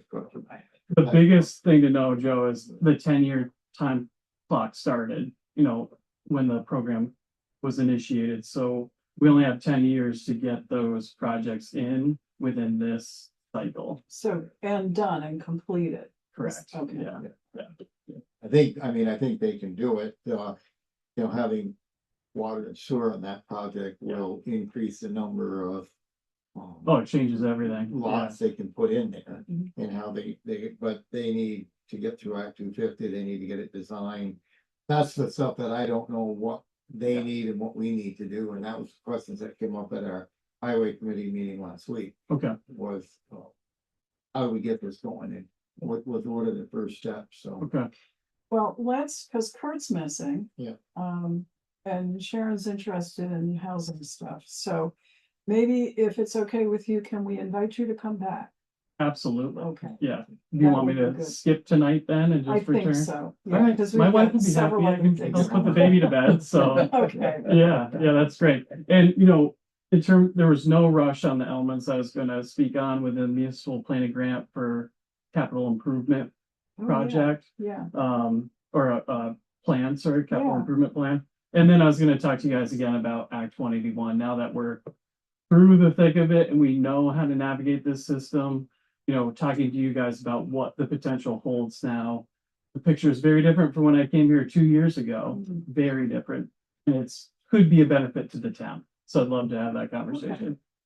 It'd probably be better if we had everybody, Yeah, I agree. cause, and the other thing about We're gonna get into that big Z word and everyone needs to be at the table for that. the Z one. word, yeah. Yeah, so. Yeah, yeah, well, I mean, it did come up before, you're right. Sure, yeah, it's an element you gotta have, but it's worth discussing now. Okay. All right, well, thanks for Fair the time. enough. Thank Yeah, you, and we appreciate your, coming back.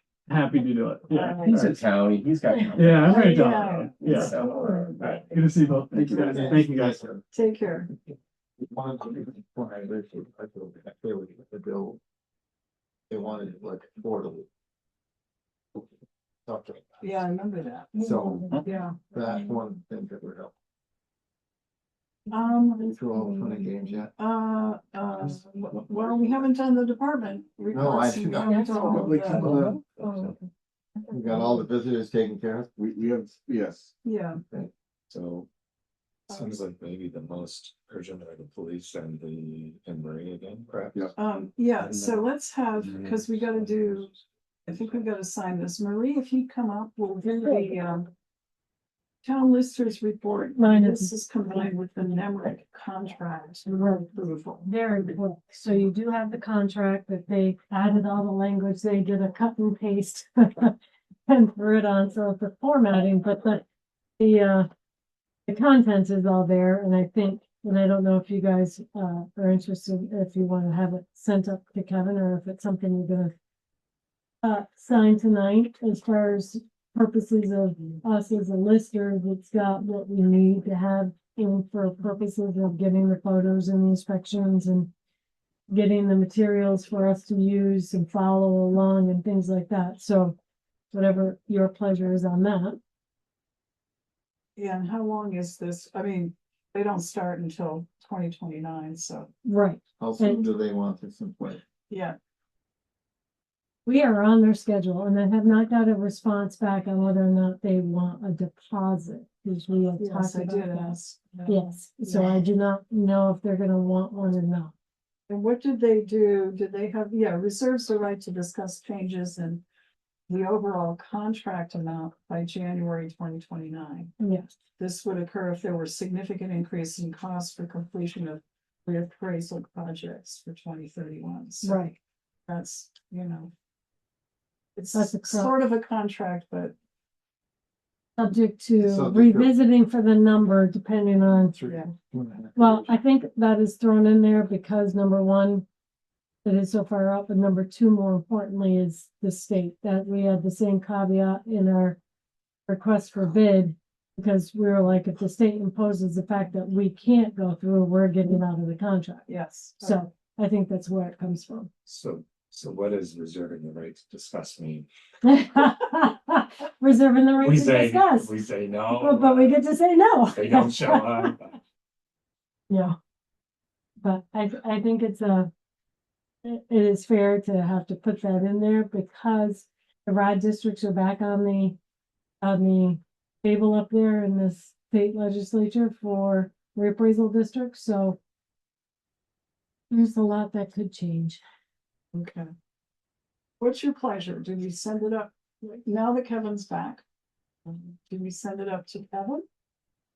Do we go ahead and sign this? What's your pleasure? Like I say, we listen, some of this stuff that's kind of important. If we're not against the clock, it would be nice to have Is this, the whole board involved. What do you compare think it of all this? to one that was, 2008 or whatever the last one was? In terms of the contract? So we've never used NIMRIC as an appraisal firm, an actual appraisal firm. We use them for their software, but we haven't used them as their appraisal. When I did the request for bid, I pulled our previous request and I took all the requests from other towns, put it all together. And then this was the indemnification language that went out there that they had to meet for, when they did their bid, to these terms to include. So did you have to draft this or did they give you? They cut and pasted out of the, It- yeah, NIMRIC. I mean, I essentially gave it to. So, I mean, if you wanted to go, if you think there's other terms that are needed, or if Kevin wants to do other terms, I I mean, don't know if something about digging hole with their name, that's not.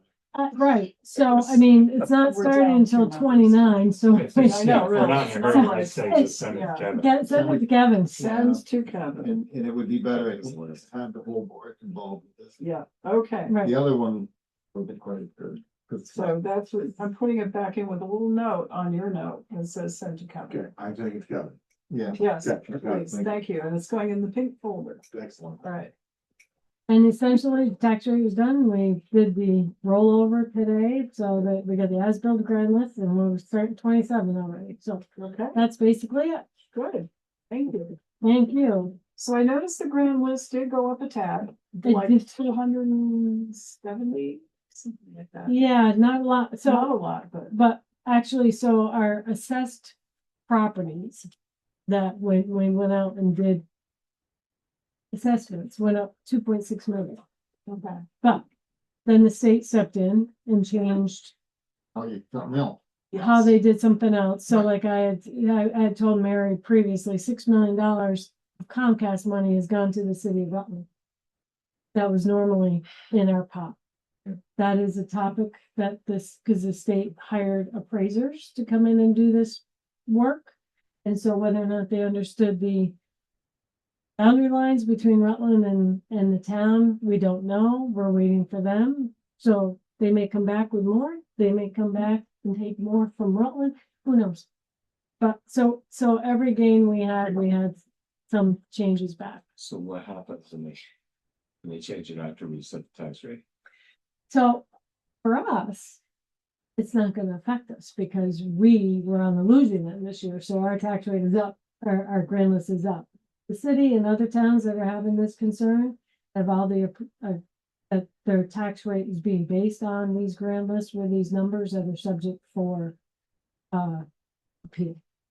And so all of these utilities and all of these telecommunications accounts are now subject to state or level superior court litigation. They had to, the state put a mandate out that the listers and the Board of Civil Authority had no discretion.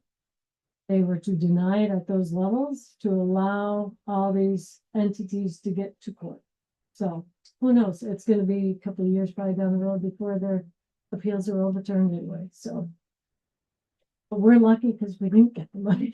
Well, yeah, because now we're not relying on something. Then we're that's not relying there. on something that's not there. And we went up anyway. And we actually dropped in our business personal property by 10 accounts and still went up in value for them. So that's good. Good. All right. Thank you. Thank you much. very much. You have a good evening. You too. That's fine. All right. Now I think we can go through. There's no one else here. See, one of the department heads say, What? I know, I'm trying not to look at them. you know, I was looking at the adjournment in the last meeting, Don't even. we're a minute over. I think you should. Just don't. And I told everybody it's not my fault. Okay, so. Let's go through department head order and we're gonna hit the police soon enough and we've got a couple of things under there, so. This Clerk, Town Fire Chief.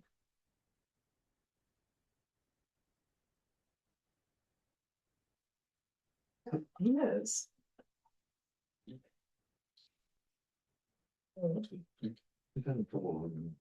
Is he? Yeah. There he goes. There he is. Okay, Good evening. good evening, Chief. Just one thing tonight. If you guys remember when we met with Joe and David a couple months ago, we asked for some new radios to buy. We talked to David probably 3 weeks ago. He said they're trying to do this the same way they're doing the police. Like they don't want to give us the money until something starts at the location. Yes. Which is fine. I did talk to CVC Radio, and since the first time we brought this up, the radios have gone up a little over $3,000 total price.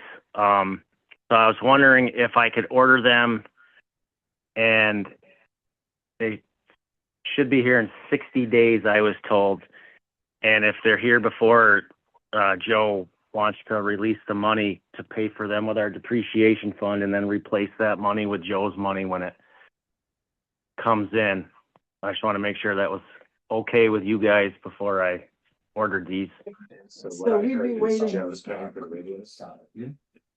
I think he means a different Joe. We need a different job. Yeah. So we would be waiting to reimburse for essentially probably 3 years. Yeah. 3 years? Yeah, well, I'm thinking they need to get Well, the permits all in place and then 6 months after the permits. And the payments for the police don't start for 3 years. I don't know what we put on for the payment for the I think it was 30,000 for the fire department. Yeah. Years for, yeah, I don't know that. no, maybe not. No,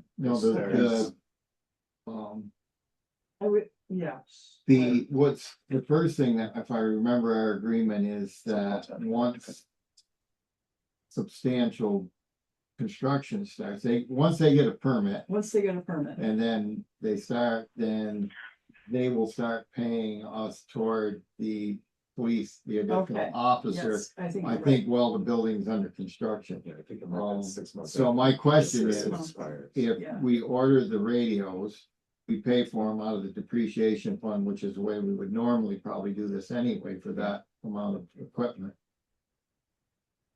And the only negative is if the state doesn't give them the permit and they never build, we need the radios anyway, so we're Well, not out there's of that. Yeah. So These are I, replacement radios? or- yeah, they're replacing what they have now. Yeah, it's Because not it may new, not be till next fiscal year that we actually receive funds. but if we But take that it out of doesn't really matter. depreciation, which is a legitimate expense for replacing existing equipment. And we replace it with the monies offered to us by the developer for the Walmart project. Essentially, there's no expense to the town, and that's, that was their donation to the town, they agreed to what Chris asked. So Is there a motion? I move that we allow fire department to purchase the radios that Chris is requesting to the depreciation fund to be reimbursed by, what is it? I can't remember the name of the. BAI, the Act 250, under the municipal Right, like impact the agreement developer with is, BAI. Yeah, It's Joe Anthony, he's the Joe Anthony. principal, BAI. but it's the BAI and Walmart, BAI and Walmart together. they'll be replacing the. Okay. All right, is there a second to that motion? Second. All right, motion's made and seconded, any discussion? All in favor, please say aye. Aye, motion carries 3-0. And Okay, then the chance, according to their timeline, in 60 days, we may know. They're thinking end of September into October. So this is- yeah, I was, So the we're- 3 years I was thinking is from when the place actually opens. But that doesn't, I don't even think, I think they're talking. If they start construction next spring is which they're hoping they'll be open the year after, so well, we'll see. kind of like the sidewalk. I know it's- Okay, I'll believe what it else when do I you see it. have for us, chief? That's all I had. I appreciate it. So thank you. Okay, thanks very much. Okay, Mike Rowe, Town Rec Director. And we have, oh, wait, Chris, are you still there? I'm here. Okay, there is a small recognition we wish to do. We had to hold off last meeting, but this is a proclamation of appreciation and recognition presented to Joe Denardo in recognition of 47 years of distinguished service as Rutland Town Forest Fire Warden. Whereas Joe Denardo has faithfully served the town of Rutland as Forest Fire Warden for 47 years, dedicating himself to the protection of the town's residents, forests, farms, homes, and natural resources. And whereas throughout nearly 5 decades of service, Joe has demonstrated exceptional commitment to wildfire prevention, public safety, conservation, and responsible stewardship of Vermont's lands. And whereas his knowledge, leadership, and dedication have benefited countless residents and have strengthened partnerships among local, regional, and state agencies charged with protecting the health and safety of our communities.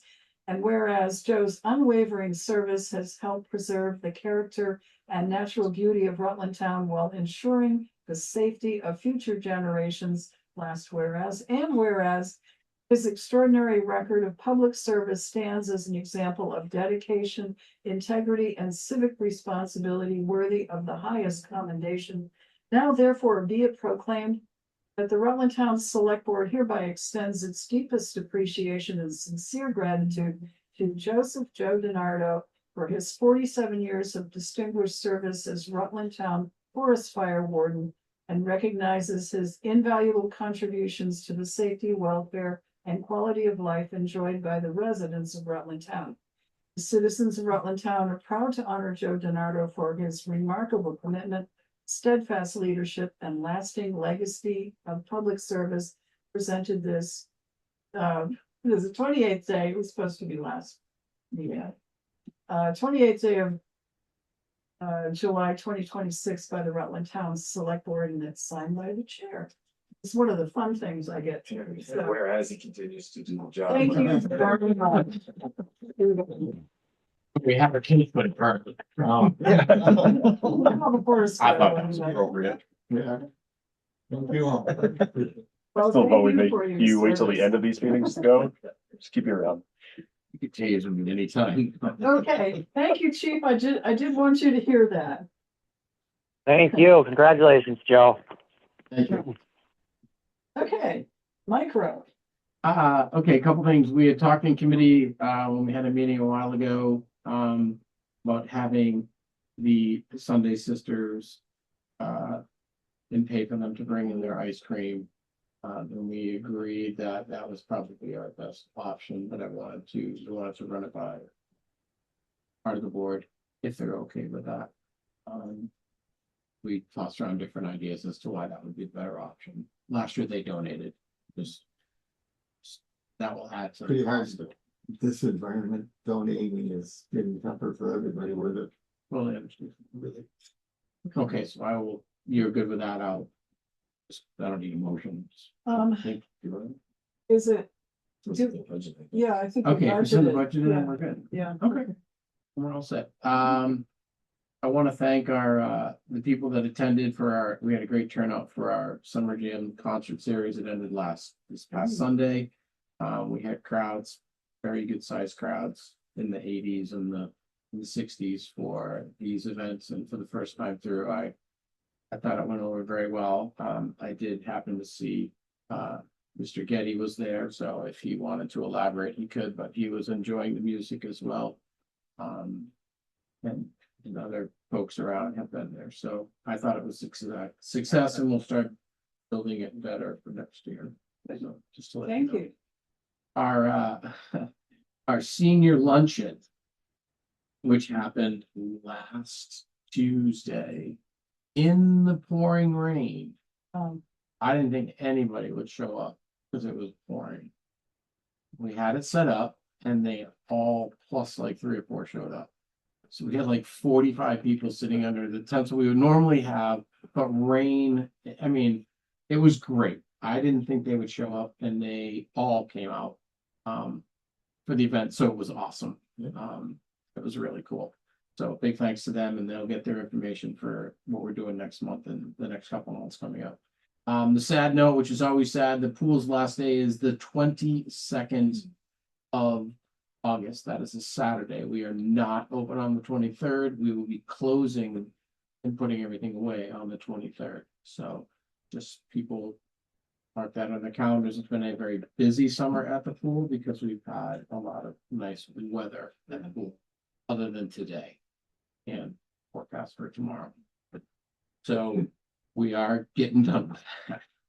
I'm sending out reminders for everyone for Rutland Town Community Day, which is the 16th. So Chief, if he's still there, and Dave, because he's on. Remember that Sunday on the 16th from 10 to 2 at the pool. We are confirmed with live music, with DJ. The order has not officially been placed, but the food is going to be all set. I have my 3 cooks, if Sharon's feeling better, with the 2 of you and Sharon cooking. And then the other groups that are attending, an email will go out this week just to remind them, and we're moving forward with that. So that should be a great day. Planning ahead for that. The new mower is in and I put it to work this week, so it's running great, and thank you for that. And Bill has the bills Yes. for the Rutland Town, Rutland City event on 7/3. Yeah. So Bill has the live band, the DJ, and the porta potties we're all billed, well, I said, send me the bill. Mhm. Because the two groups, they're gonna, whatever you're gonna do. The only other expense that I can think of was the banners that were made. But I don't think there were any other expenses that we incurred for that event. We said each municipality would cover police.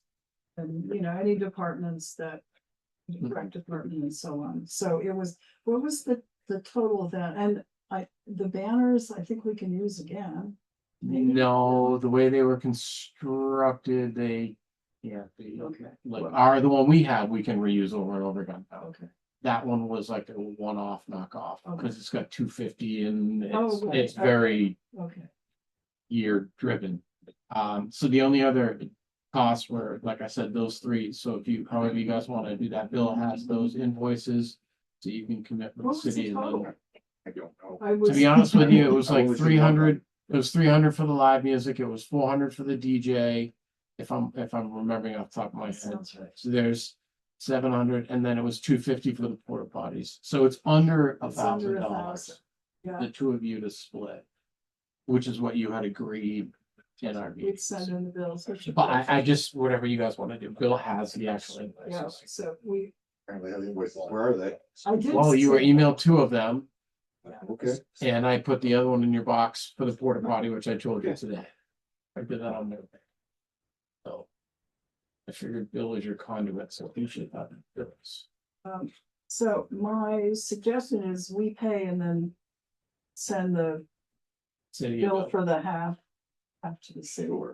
I just don't want the vendors hanging out there. No, I don't either. No, that's not really fair to them. It was And almost we a month should, ago. because they probably weren't included in today's bills. We They should were not, probably make a because- separate motion. Yeah. To pay those three vendors and then bill the city for half. Is there a motion to that effect? So, Motion's made and seconded. Any further discussion? Not all in favor, please say aye. Aye. Aye, motion carries. And the only other thing I have is, Torrin, who has been doing camera work over at Dewey, has done a really nice job in the setup of getting Dewey's cameras up and running much better than we had. We put on the cameras in Dewey. We had two. One didn't really work, and the second was more there for looks than anything. But now we are, within the next week or so, we will be full camera all around and good coverage for what we need to, because it's helped in the past. A lot of different Yes, things. I remember. It's helped many Yes. times, so Yes. it's worth the investment, and thanks to Torrin for Good. doing that like work for us. Thank him from us too, please. Well, Bill, I very rarely see Torrin, but if you could thank him, that would be great. I will do it. Other than that, I don't have much. It's August, almost. Hi. Any questions from the select board for our rep director? Okay, thank you, Mike. Thank you. Have a great evening. You too. It's left of it. Yes. All right. And Washburn, I police chief. Yeah, the deputy chief. Good evening now. So now we have the action items. Couple things. First, the new cruisers in. No, like, It's in. it's in. Yeah, it's sitting in our garage bay. Deputy Chief Black's and I went and got it Friday. Is it all detailed and everything? Goes in tomorrow for radio, and it goes in next Tuesday for graphics. Okay. Which works because next Tuesday, it's August 4th, 4 to 7 at the Rutland Fairgrounds is National Night Out. And we will be there for the cruiser competition. So we will have a brand new cruiser. Wait, what's the cruiser competition? They started a couple years ago, and it's basically Sheriff's Department, VSP, City, us, any other departments that go can line up their cruisers, and they basically activate their lights, sirens, and they We're base it gonna win, on. right? We've done well in the past. Yeah. City has home field advantage, obviously, Right. but basically the crowd cheering is kind of how they base who wins. There's no race around the track. No, No, driving it at the speed car. Nothing fun at all. No, no fun stuff. We can add these to the list moving forward. We can see if we can get that entered. That'd be nice. We have a patrol applicant, person who applied to the patrol position. They're moving to background. They confirm they're good. So we're moving them to background. And then That sounds like you're putting them aside. You're moving them to the next step, which next is the step of the background hiring check. process, Okay. which is the Gotcha. background check. And we also have a second interview tomorrow with an SRO applicant that it goes the way I'm hoping it goes, then that person will be moving to the next step, which is background as well. Okay. So 3 to 4 weeks, we're hoping will be the background will be done. Then we can meet with committee to go over that. Thank you. And in the last 2 weeks, we've done over 20 fingerprints for parents at Rutland Town School. Is that for field trips and volunteer stuff? Yeah, Good. the Okay. school sent out, or I should say the supervisory union sent out an email to the entire union saying, hey, parents, understand you gotta get your fingerprints done if you're gonna go on field trips. The parents of Rutland Town took that as we have to do this today. So we ended up doing, I think, 17 in 2 days. Okay. And then over the last couple of days, we've had about 5 or 6. So town parents should be good. Did you get yours done? No, no, I don't know if I'm supposed to. No field trips for you? We'll see. It has gone well. When they sent out that email, nobody really called in advance. They just kind of showed up in droves. So that made for a little bit of a headache, but it's nice having a machine and it takes, not a terrible amount of time, so. Guys, are all of the officers qualified on it? Yeah. Okay.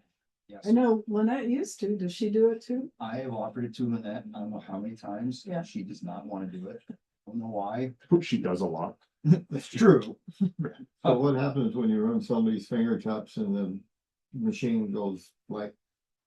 Would that tell you if there was, no, No. It goes, sorry, go ahead. I was just gonna say. I I didn't sent know off if the they- FBI and then comes back later. well, yeah, you take somebody's fingerprints and they go into a database and you guys get, oh yeah, by the way, we're looking for this person.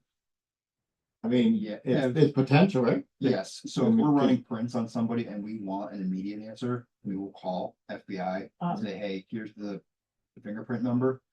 We want those results. For this instance, it would be, I think Mike's saying it's about a month and a half, and he hears back. Yeah. So. Surprised. That just would really ruin somebody's day. wouldn't it? Yeah. I would. Month Well- later.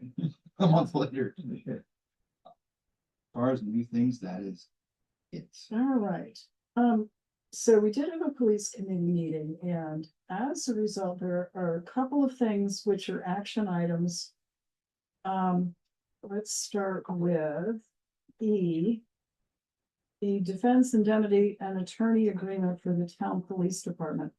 JP raised this and had a photo that he had taken with his phone, and I think those are in your packet.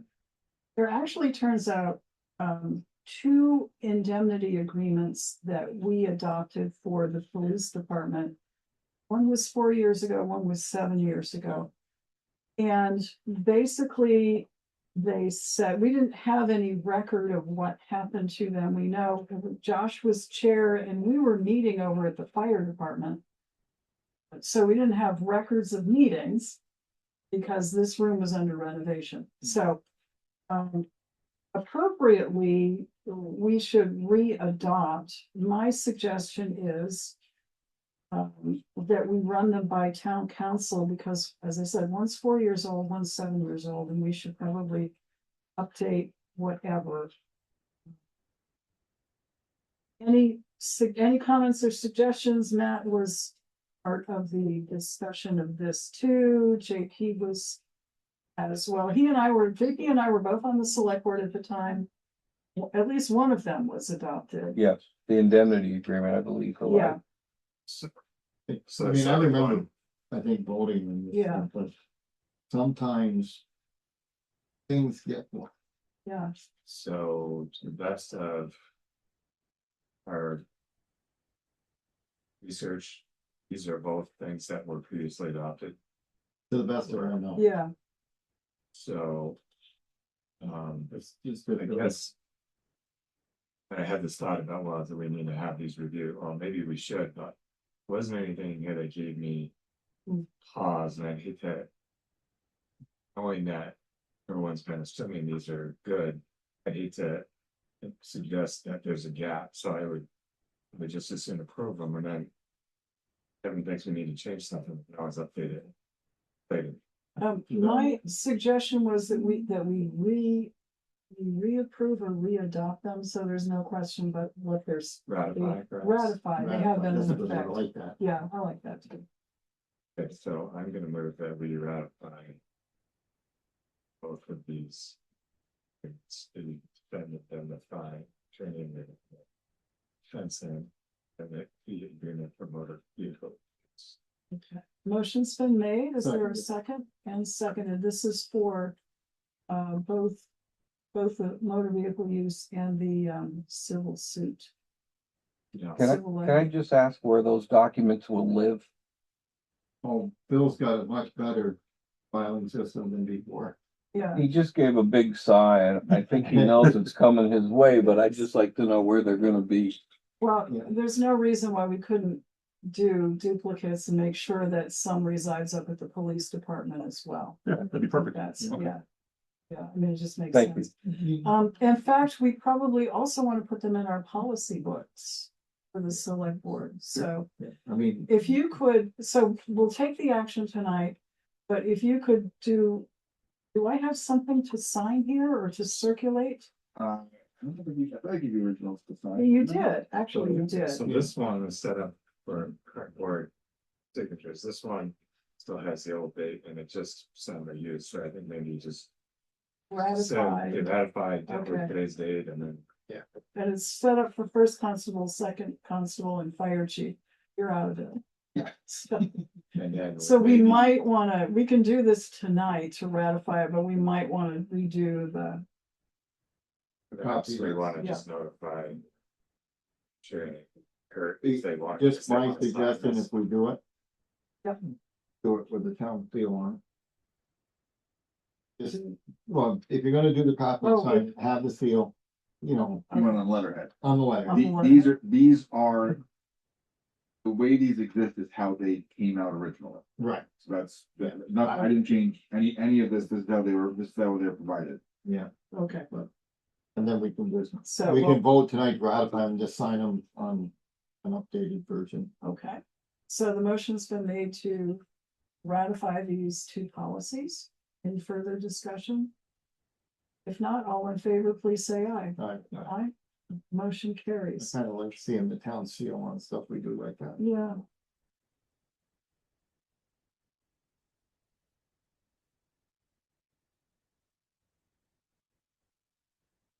And I'm gonna put them in the pink folder, JP, to answer your immediate question. And I will leave the pink folder here and give it to Bill, or give it to Bill, but I will not take it home, which I have been accused of doing, not by you necessarily. There was a period of time, I mean, when policies were adopted, this goes back to my time here since 2002. And they vanished into nowhere. Yes, We went yes. back and redid a whole bunch of fire alarm ordinance stuff and had to redo it. And I know that I did them right, and I know that we went back and redid them, and then nobody could find them and we did them again.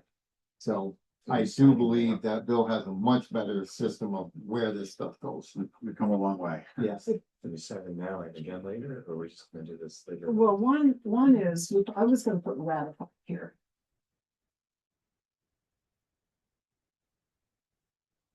We're gonna have to sign it again when he changes it on whether, but at least we'll sign it tonight. They have to send it to. Okay.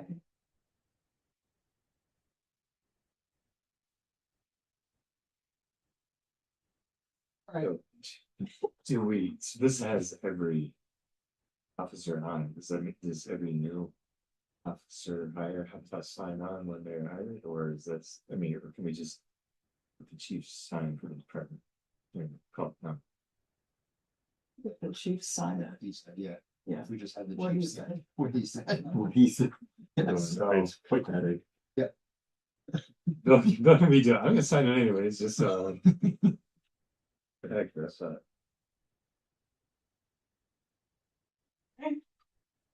at least there's a board equivalent.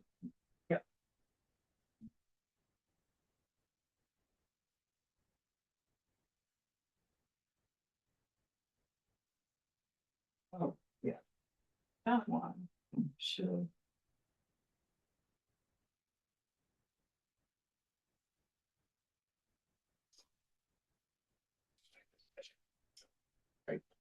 You got it. There you go. That's it. Look at yours, Chief. So yeah, they won't go to jail. What the heck? They'll be bringing us. We'll be in good company.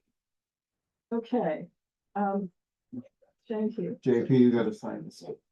And then Yeah, you're a constable. yeah. If you're gonna get away, sit there in the back of the room, do nothing. I don't know. Everybody. But at least we're all here tonight, so it's.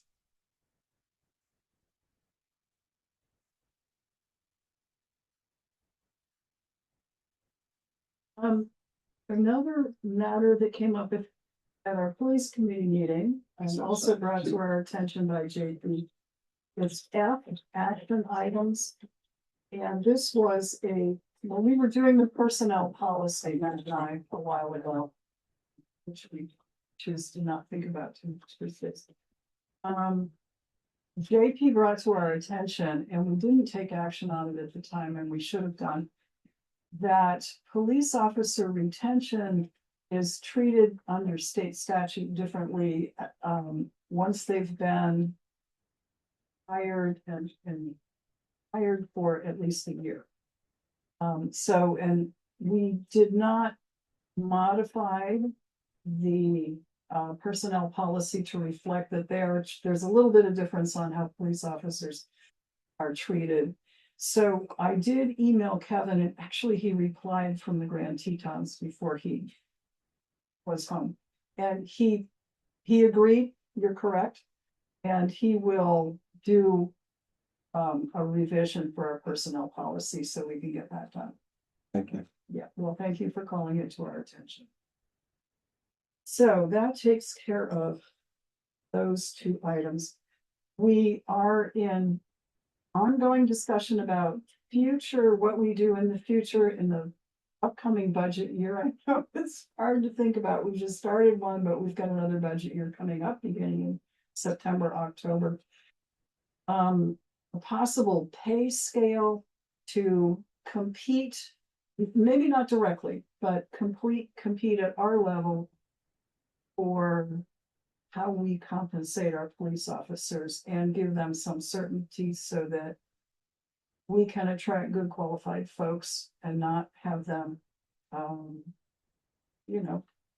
offered better positions, higher paying positions in the city and in other areas. But also mindful that we are not the city and we are not in that ability to pay scale. But anyway, so those are ongoing discussions that will probably be hitting more in September, October. And what we do with it, and then we'll be bringing recommendations to the full board. What else? I think we have, the issue came up about the open meeting law and the availability of, and it came up because we were looking for these policies that we couldn't find. The open meeting law and how long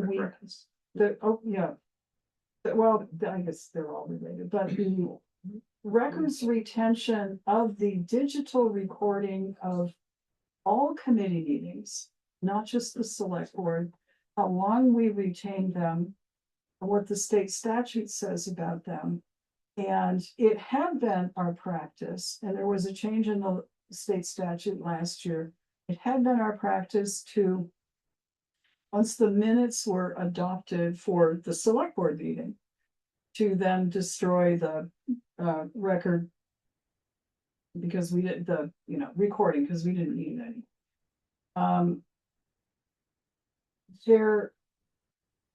The change in the law, and the question has come up whether we should be retaining, once we have the minutes, whether we should be retaining the digital recording, ad infinitum. And what our policy is and how it meshes or not with the state statute on that. So, I've sent a message to VLCT. They said, great question. Here's someone at the state to ask. I sent a message to the person at the state who said it, it gave me basically the statute, which I said, thank you.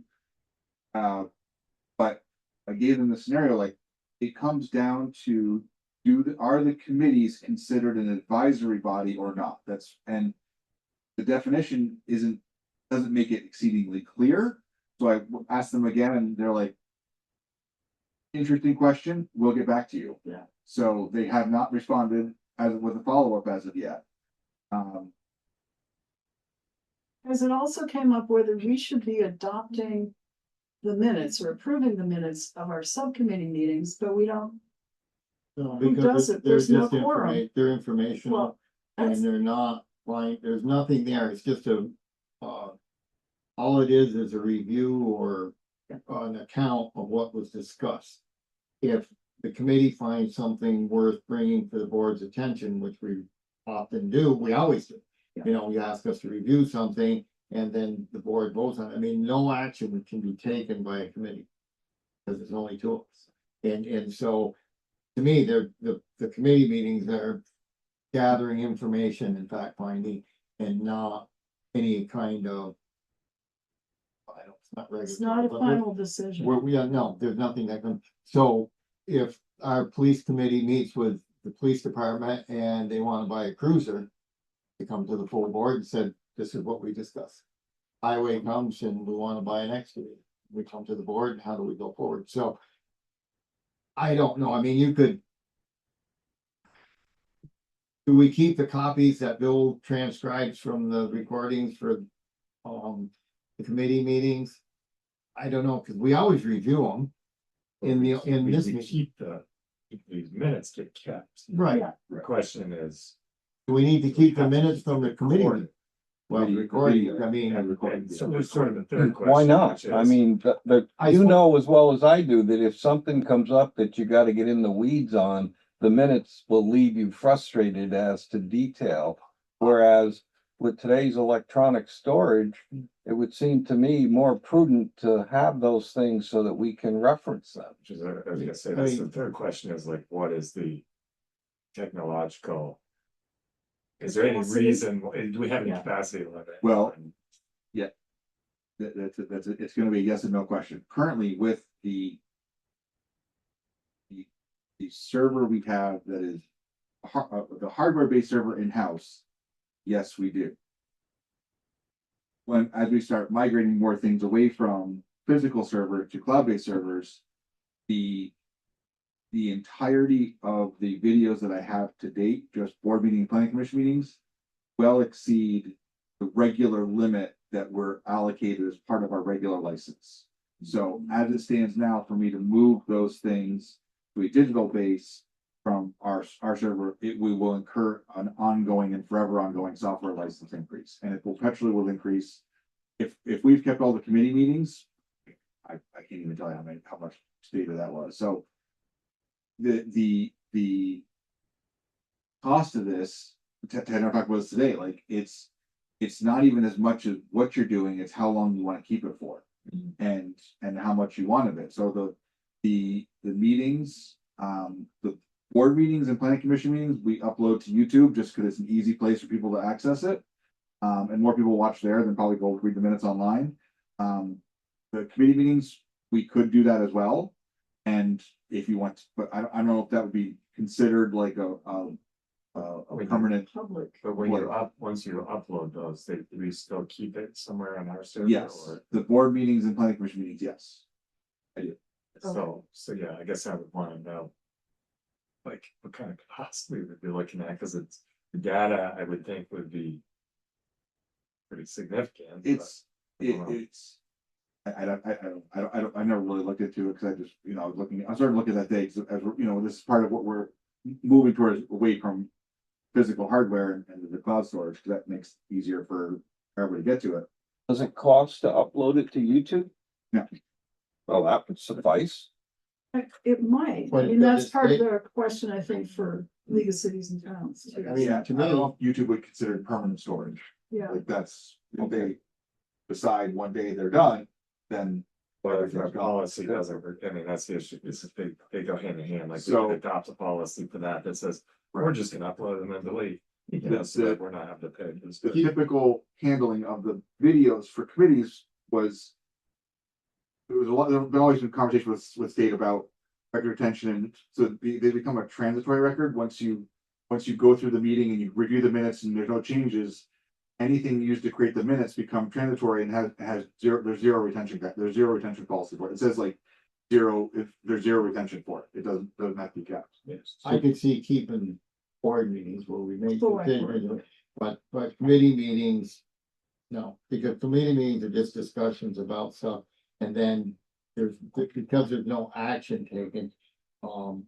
Maybe something gets missed once in a while, but I don't think that, if there's an issue that any department wants to push. And it gets brought before the full board and we don't do anything, then that department's gonna, they're gonna have to, keep pushing for it. If you want something, and we don't, then they're gonna have to ask us to make, through the committee process, that's how you get there. I mean, that's what I thought the committees report, And it took us, and I use highway because it took us 1.5 years, almost 2 years to get the excavator. We knew we were gonna buy this machine and we just, then all of a sudden the support fell away and we ended up going to voters. So if there's something a committee or a department wants, if police needs something or a policy, if you want to look into this, how we pay officers and they have an idea how they're going to be paid over the next 10 years. And that's something there's structure for that out there, then it needs to be brought to the board for a vote. The committee has to decide to bring that to, and bring it before the whole board. So what goes on in the committee is just fact finding, but these meetings, I can see we're keeping maybe the digital records. But, when Bill transcribes them from the video to the paperwork, something might get missed, but that's the whole reason that we sit down and read them when we're supposed to. I mean, I try to read the minutes every in between and see, oh yeah, this was wrong. And so are we just trying to, do we need to make more work and more expense and not really end up with anything more value? I know there's some stuff that was missing, or whatever, but it's not like we miss anything critical. We decided tonight, we've made some votes, we discussed stuff, and that'll all be part of the minutes. So we, if you want to keep those, but at some point, we're gonna be overburdened with information. Accessibility to it is pretty easy, but I don't know what we actually need to keep. well, we'll get some answers too, I think, from the league. Can I ask a question? So going back to the police committee meeting. and correct me if Isn't I'm there a wrong, way to transcribe? Like the meetings from Zoom and stuff, you can transcribe them like digitally, right? Not within the capability of the license that we currently own. Okay. Okay, So correct me if I'm wrong, and JP included, but there's from the procedural side of it, right, which was what JP had raised in the police committee meeting, the minutes have to be approved in order to hit the 30-day timer of when you can get rid of the video, right? and that's what got us into the discussion of who would approve just a committee meeting, because it's only advisory. So that's, I mean, we get it, and I think we can do something with the select board minutes. I mean, But if you say not to approve the committee meeting minutes, which I understand your point to it, I absolutely do, but doesn't that then mean you have to keep the videos because you're not actually approving the minutes? I think that, Transitory record things. yeah, And then it comes back to what is the committee? Is it advisory or not? Like there's definitions which even the person at the state in the record retention said, I'm gonna have to get back to you. Like, I can't answer that question right now. I asked them a question differently, and they said, which was clearly within their purview, and they just said, we're not gonna have a problem. so the point is, we're looking into it. Some of the things that on We were asked committee, to, so. I do I believe just want to make sure I that understand this. it's, Thank you. if there's something you guys bring up at a committee, and it doesn't get to the full board, it's inherent on you guys to bring it back up and say, we missed this didn't get in there, we want to discuss it. Usually, in this sheet right here that's printed out, I'm sure you've read it. See, so if there's anything on here that's missing, then you need to let's say, hey, we discussed this at length and we need to discuss it, or if there's something you want voted on. And it's the same, I think, with highway. Usually, when we have a highway committee, which we did last week, we'll go over the minutes, I'll go over, usually I do it because nobody else wants to talk about it. Anyway, and if anything is missed, they will know. So everybody has to take a little responsibility for their particular department, and I know this retention thing is very, very important to you guys. And it will help with future employment of officers if they know how they're going to be treated over the next, whatever the process goes. And so we need to figure out how we're going to do that, how we're going to pay for it, and move forward. I think the town has a responsibility to try to be as competitive as we can be without bankrupt. And I will, since this will be recorded and everybody, I would support and I would encourage the rest of the board to think about starting to look at the 1% money. For the last 4 or 5 years, we have come in above our predictions. Allocating a certain percentage, a certain amount of that money, whether we do it in percentage or a dollar figure, toward offsetting our police budget. Right now, we're using that money 100% goes toward the general fund budget. The excess, and that's what I brought up earlier, that excess, I don't really always like seeing that just rolled over into the capital improvement, because once it goes there, can't use it for other things. So we might need, I would like to see us make a decision to say we're going to spend X number of dollars, or we're going to allocate X number of dollars from the 1% for it offsetting the police budget. Our police department is going to keep growing. It is going to be a very expensive department. It has to be, because our services from other agencies, the state police and anyone else, are not getting better. They're declining. And we are going to eventually be looking at more officers, and we need to figure out a way to make it cost effective. I'm not going to spend money we don't have, but I do hope that once Walmart is built, our 1% monies will increase, and we would, we're talking 3 or 4 years. We're gonna have 2 or 3 years of Well, we're also getting what, $600,000. We're gonna get 5 impact years, fees, 5 so years yes. for an additional person. I'm thinking if we need to start looking at, I guess, putting some of the 1% money. I was thinking $100,000 a year toward the PD's budget to help with the salary increases and help with, and lessen the burden on the town. And so that's my proposal.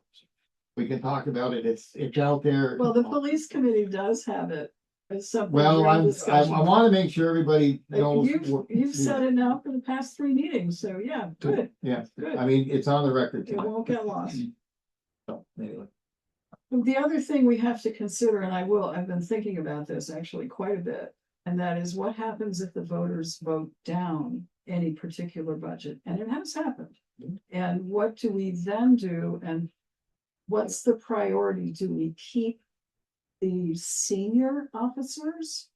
Do we do cuts across the board? What if you do a schedule, you've got to address what happens if the voters vote it down. So just build all of that into your thinking as you're doing. I mean, a lot of it's like the school budget, and then get voted down, and then what, they try to come back with a modified budget. Yeah, and they Yeah. and most of theirs would be the same. It's in personnel. So We'll have to- you can delay a cruiser, but that isn't going to address a big budget cut if that should ever happen. So we have to anticipate something like that quick. So, all right, so that's our discussion on it. Do we have anything Did we miss else? anything you want to talk about? Yeah. Did we cover everything? Yeah, I think we did. Okay, Okay. okay. I'm sure we did. Alrighty, so we should get on to the other departments. So Yes. Oh, anything If I- else? Yeah. if I halt, does this whole thing grind to a halt, or can you guys continue to, is there Um, anything else you need me to Yeah, vote let me on? just check. We've done Imagine that 15 minutes ABC. going. D is My family will be in bed by then. deferred bill. What do we have in the paint folder here? Is there anything else you got to vote on? You have Nemrick, Rainier, no, oh, reimbursement request. Reimbursement request. Yeah. This is for the JP sidewalk. JP sidewalk, speaking of whom. Yeah. You do know it's called JP sidewalk. Yeah, Does he get like a plaque or anything for that? not yet. I know, we gotta build it on. And a cake. He's gonna want a cake. Everyone needs too. cake. Try to ask for whereases. Yeah. This is item 5 in your packet. This is the No, invoice it for didn't make it into the package, it just came this morning. Oh, so- I've got it. So you I've got yeah. it. So it's a reimbursement request for $6,486.66. It is for work on the sidewalk regional commission. Motion's been made to approve and to authorize the chair. Mary to to sign on behalf of the town, seeing as though she's going to deal anyway. Right, good point. Michael go for a lot of stuff. All right, I take that as a second. All right, all in favor, please say aye. Aye. Motion carries. So, just PD, have we used the drone for anything yet? Oh, yes. Oh, yeah. Several things. The big incident in Brandon. The what? The big incident in Brandon. Oh, yeah, when you went by stabbing. in Pittsford on my way to the doctor. Sounds about right. Yeah, I knew it was you, and I said, it's gotta be big, they want the dog. Yeah. I think that thing was up within 20 minutes of the call going out. Good. We had it up and going, so. Did a couple things to do that in terms of critical and stuff like that. The town, city, thing at Northwood, the Friday Night Live, he had that going on with the, I don't know if you're up there, but he had the controller connected to a giant TV and the live view of the drone was able to be seen right there. So it's a nice little demonstration for And that. zoomed right in as I was, Yeah. and I think I actually did make the basket. That's for the recording of that. There is one. And he'll have it as the August 16th event as well. Do the same thing, connects to the TV and doing demonstrations flying around. Yeah. Pretty impressive. And it's a good feature to have that you can share with other communities. Yes. I'm gonna ask public records law implications. So that's good. It's better off. We have a policy, yeah, we have a policy that goes over all that fun stuff. Matt, you've got a couple of pictures of furniture for the Pocket Park. Barbara's gonna talk about that, but basically we're going to, we're gonna lose the ability to, here's the question. Can we order this? Is this what you think is appropriate for the Pocket Park? Pardon? Purchasing policy says we can order it. Oh, that's true, because it's under a certain amount, but we wanted you folks to know what we're thinking. These are heavy duty plastic. And all of it, so it's less susceptible to vandalism. That's for the tables. There's a handicapped accessible table, another picnic table. This is metal, the 3-wave bike loop, and the courtyard bench with that, that's also metal.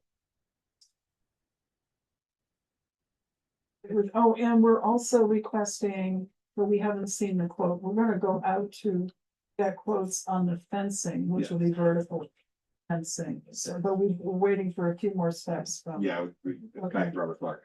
All right, thank you. We'll just move it. Oh, you guys don't. Are you done? Thank you. Are you done? Thank you. We're done. Thank you, guys. Thank you.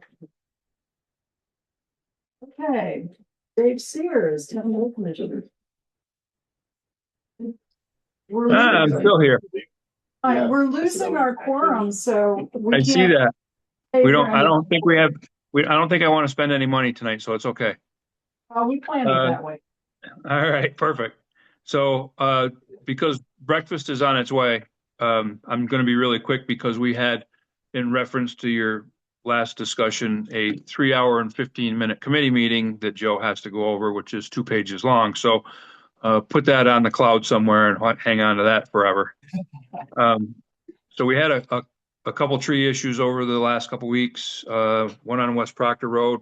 Had a guy that was delivering sheds apparently to Proctor, and he kept hitting some low-lying branches. So we went over and took care of the bulk of those branches. Well, it was a box alder, so they're probably grown back in the road by now. But anyway. Yeah. And then we had another one on Sugarwood Hill that went down, got hung up in the wires. By the time GMP got there, we waited longer for GMP than it took us to clean the stupid thing up. So that's that. I don't know if you noticed, there was an awful ugly crater type thing growing on Chesana Drive. We paved that Thursday and finished it yesterday. Hopefully made some people happy, but generally when you pave, you don't make anybody happy. So we've moved on from that. We spent some time screening some wrap that we had to pile because we got 20,000 square yards coming as soon as they start the project on Susan and that neighborhood. And just as an FYI, we're going to start mowing next week, roadside mowing, much to everyone's delight. And then committee meeting, Joe. Okay. So we discussed at length the development across from the town school, and we discussed that already. So pretty much, they're looking hopefully for some things, and the committee supports the extension of the water main and the sewer main if that is what they've decide to do.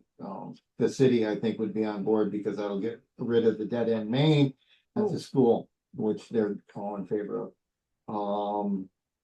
And we discussed the Northwood Park shared use path. Robert's gone over some stuff with Dave. They're going to go up together. They're going to do some marking out. So one of the things that kind of set this off a little bit was the need for a stormwater retention pond in the sand pit. And water doesn't travel up there anywhere, but if at some point we were to pave that shared use path, that could create some additional runoff. So they'll be working on it. I appreciate the fact that Dave didn't go out and just spent money on something that we may or may not need it, but we've got that all under control now. I'm sorry, is that the shared use path compliance with? Well, there's some things, I don't know, there's some Act 250 stuff, but some of it's stormwater stuff. And they did not put in the stormwater ponds. Yeah, and part of that was, do we really need them? So Dave asked some questions and Robert explained the need and why it's got to be done. So they're going to get it all done. Right. The pumping station down on Route 7 that Dave brought up 4 weeks ago.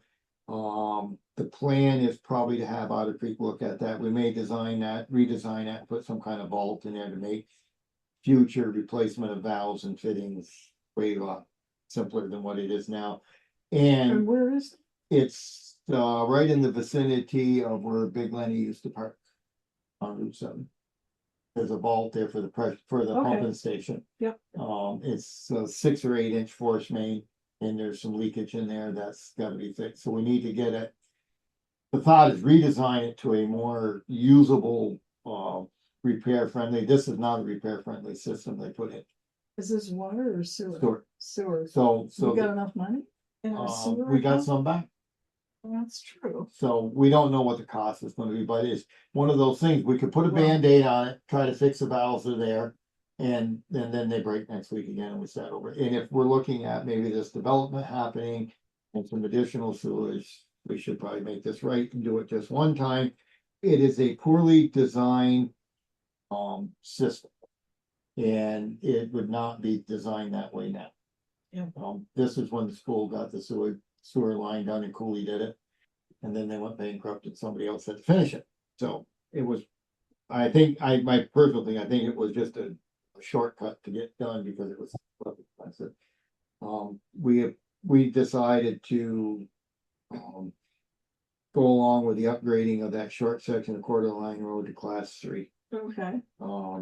So I do believe we have. What's put on the agenda for next time, because you're going to need to vote on that. We are going to need to vote on that, but that's a minor thing. Is that above my property too. It's somewhere in that It's dirt. somewhere. Somewhere in that You'll dirt know when section not to that it worry. goes from 3 to 4 to 3. And somebody in the state that has a whole lot of free time Yeah. noticed this glitch and said we gotta fix it. So we were unanimous in yes, this will fix So it. is it going to then make the whole stretch of quarter line in Rutland Town and Clarendon? No, Those it's just three? what we have. We can't take Well, we any, can't do Clarendon, but isn't theirs all class 3? I have no clue. I Really? think theirs might be class 4.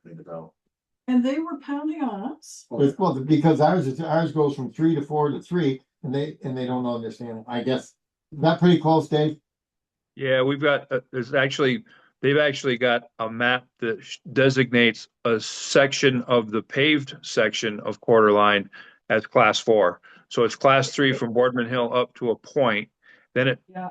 changes to class 4 on a paved portion, then back to class 3, then back to class 4 when it gets to dirt. But then, and actually a different map that they have shows a portion of the dirt as still class 3. It's the whole thing. It's a janky map. This is the best solution. It is a tremendous, Yeah. but Oh, to go through the And we're going to get process. about $100 a year more. Wow. we're gonna have like $300 on certified letters to do this. I know. It's fine. Yeah. But we'll just get this little monkey gone and we'll be done with it. Discuss the bridge and culvert inventory and Dave working with Regional Planning Commission, so what we're hoping is to identify any of these short structures, also known as box culverts, that we will need to replace in the future, so we can look into our possible depreciation funds for huge expenses like the $500,000, $400,000 Stratton Road project. So that is going to work out actually pretty good. Okay. We discussed salt for the upcoming winter, and it seems funny when it's 97 degrees and Dave's talking salt, but he has worked talking with a vendor in Albany. One of our contractors, Hubbard Brothers, is coming back empty, so we're working on them back hauling salt to That's a the town. good idea. That hasn't started yet, has it, Dave, or did it? Has not. Has not. Okay. Okay, I knew they It was had supposed some. to start this week, but I think the weather forecast has deterred that because we don't really want wet salt. So, yeah, so, that'll be weather permitting, they will be hauling that stuff back. We discussed the park at length about grass seeding and, putting in roads and pouring concrete and picnic tables that we talked about and anchor them down so they don't head to Proctor, Pittsford, or points beyond. If the water gets that high, it's gonna be We're an awful. screwed anyway. Yeah, so, there was this lengthy discussion about some hydrants that needed to be replaced. And it is probably going to be the city that will replace those for us, especially if trench boxes are needed and work like that. We contract with the city City to do to it. replace it, yeah.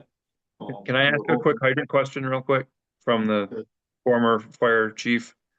Do you guys really care about, how do I say this? Do you care about the color of a hydrant? And I'm asking because somebody on Chesana Drive painted a hydrant red, white, and blue. And it's not, it's not really horrible, but it's not really great either. And Now, if you get into the NFPA's classification of hydrants, the color indicates the water flow of the hydrant. And if you understand that system, painting them multicolors would confuse the daylights out of somebody that knew what the colors meant. okay, Right? we will make that adjustment. Yeah, no one. I suggest you not make that adjustment until after the 250th anniversary year is over. We can find other things for him in the meantime. Yeah. Technically, I don't believe anybody should be painting Town. the fire hydrants. Because once you start in one color, you might get some abstracts out there that could confuse us. So then well, that's the hydrant work. Dave's gonna take care of getting that done. And then there's some small hand tools and stuff and that the town no longer uses. Dave was just trying to figure out, they're gonna post them on Facebook or or somewhere to see if people are interested with this stuff. They're not having real, it's not like. Townwide celebration. There you go, bring them up and put them on a Yeah. There we table. go. Yeah. It's not stuff worth, it's not like trying to sell a truck or. Yeah, no, but that's, I mean, people like that kind of stuff. And then we talked about the flashing crosswalk signs out here, and when we come to budget time, I'm either gonna make a proposal that we take and pay for them out of the capital improvement fund, or we put it into something, because there's enough people using this road out here that we need to have those signs up.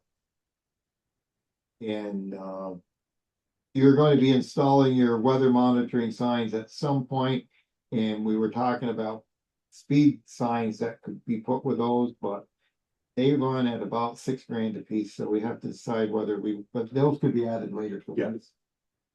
So the weather stations are going to be in key locations, Grove Street, possibly Creek Road, places where having the speed signs up there that are solar powered, but they're about 6,000 pieces. But there was something that came across somebody's desk via email. There was some grant program coming up that might provide money for such. We've looked at the speed signs, so Yeah, the police department has the highway safety program. right, that's it. And Yeah. there's some new and better eligibility for some things. Okay. What it depends upon how much time they put into it, how much we get out of it. So to get the benefit of several signs would take a lot of them. Oh, okay. Okay. So it's number of hours, and they're all willing to do that, because now it used to be limited to state highways. Now Yes, now smaller side roads. Problem roads. Yes. So, Yeah. and. We should put that on the police committee Sure. agenda so we can talk about it next time too. But Yeah. then I'm talking about that because they could buy, there's a newer speed cart that they could get, they can move around, that's a better, and these new ones would be connected, so we get live data, rather than having to go to the sign and plug it in and download the data, we can get data from it in real time, so. Yeah. And like I said, the crosswalk out here, those signs are roughly about $10,000. So we need to do that. It's funny because somebody needs to send the city a note. At Tenny Brook, where Goodwill is, they need a crosswalk there. Okay. The number of people going across Route 7 there is unbelievable, and they're dodging cars like so. That's the problem we have here, people just don't stop, like, Yeah. and the next crosswalk to the east is Columbian Avenue by State Street. Yeah. The next one to the west is West Rutland. Yeah. Wow. Like, so this is it, like, it's the only Yeah. place to get across. So anyway, but I think, so you went up to Windmere and did some fragmite cuts, didn't you, Dave? Oh, nice. We did, yes. It was exhilarating. Is that in anticipation of the work that we're gonna be doing up there? Or Well, that was, it's on the list for MS4. I've been asking Andres and Watershed Consulting for years, like, what do I need to do with that? And they never would give me an answer. And I finally got it out of them when we had our on-site meeting back in the spring. So I wasn't entirely sure that this whole expansion thing was going to happen. And to be honest with you, I'm totally not convinced it's going to now. So I said, well, this is something we were supposed to be doing, but nobody ever actually told me what that was. So we're going to go up and kind of take care of some of this stuff. So that's why we did it. Okay. And you did hear that we approved the contract for the work they want to try to get done there, so we can use that one. I did, but they're going to double the size of that thing in 5 weeks. I find that hard to believe, but okay. Yeah, it's gonna be a quick haul. If they don't get it done, they don't get paid. Yeah, well, I've looked at the scope of work for that thing, and there's a lot of stuff in there that, one of the things they have to do is dig all the muck out of the bottom of that. And at some point in there's gravel or stone or something. They got to dig all the muck out of there and then dry it and then run it through a screen and put it back in. They got to get all the roots and all the stumps and all of the crap out of it. No way. And I'm not even exaggerating. We were in the water up to our waist. And the muck and it was if they had 2 months of dry weather, I'd be surprised if they got all that stuff dry. So to say that they're going to do all that in 5 weeks, if they do, they need a bonus because that's a tall climb right there. So that, all the high points of our 3-hour meeting. Okay. Thank you. Yep. Thank you guys. Have a good night. Thanks, Thanks, Dave. Dave. All right, Barbara Noise Pulling. Speaking of pocket park. Well, you stole all my thunder there, Mary. Such as it is really not too much, just some rumbling, some activity on that.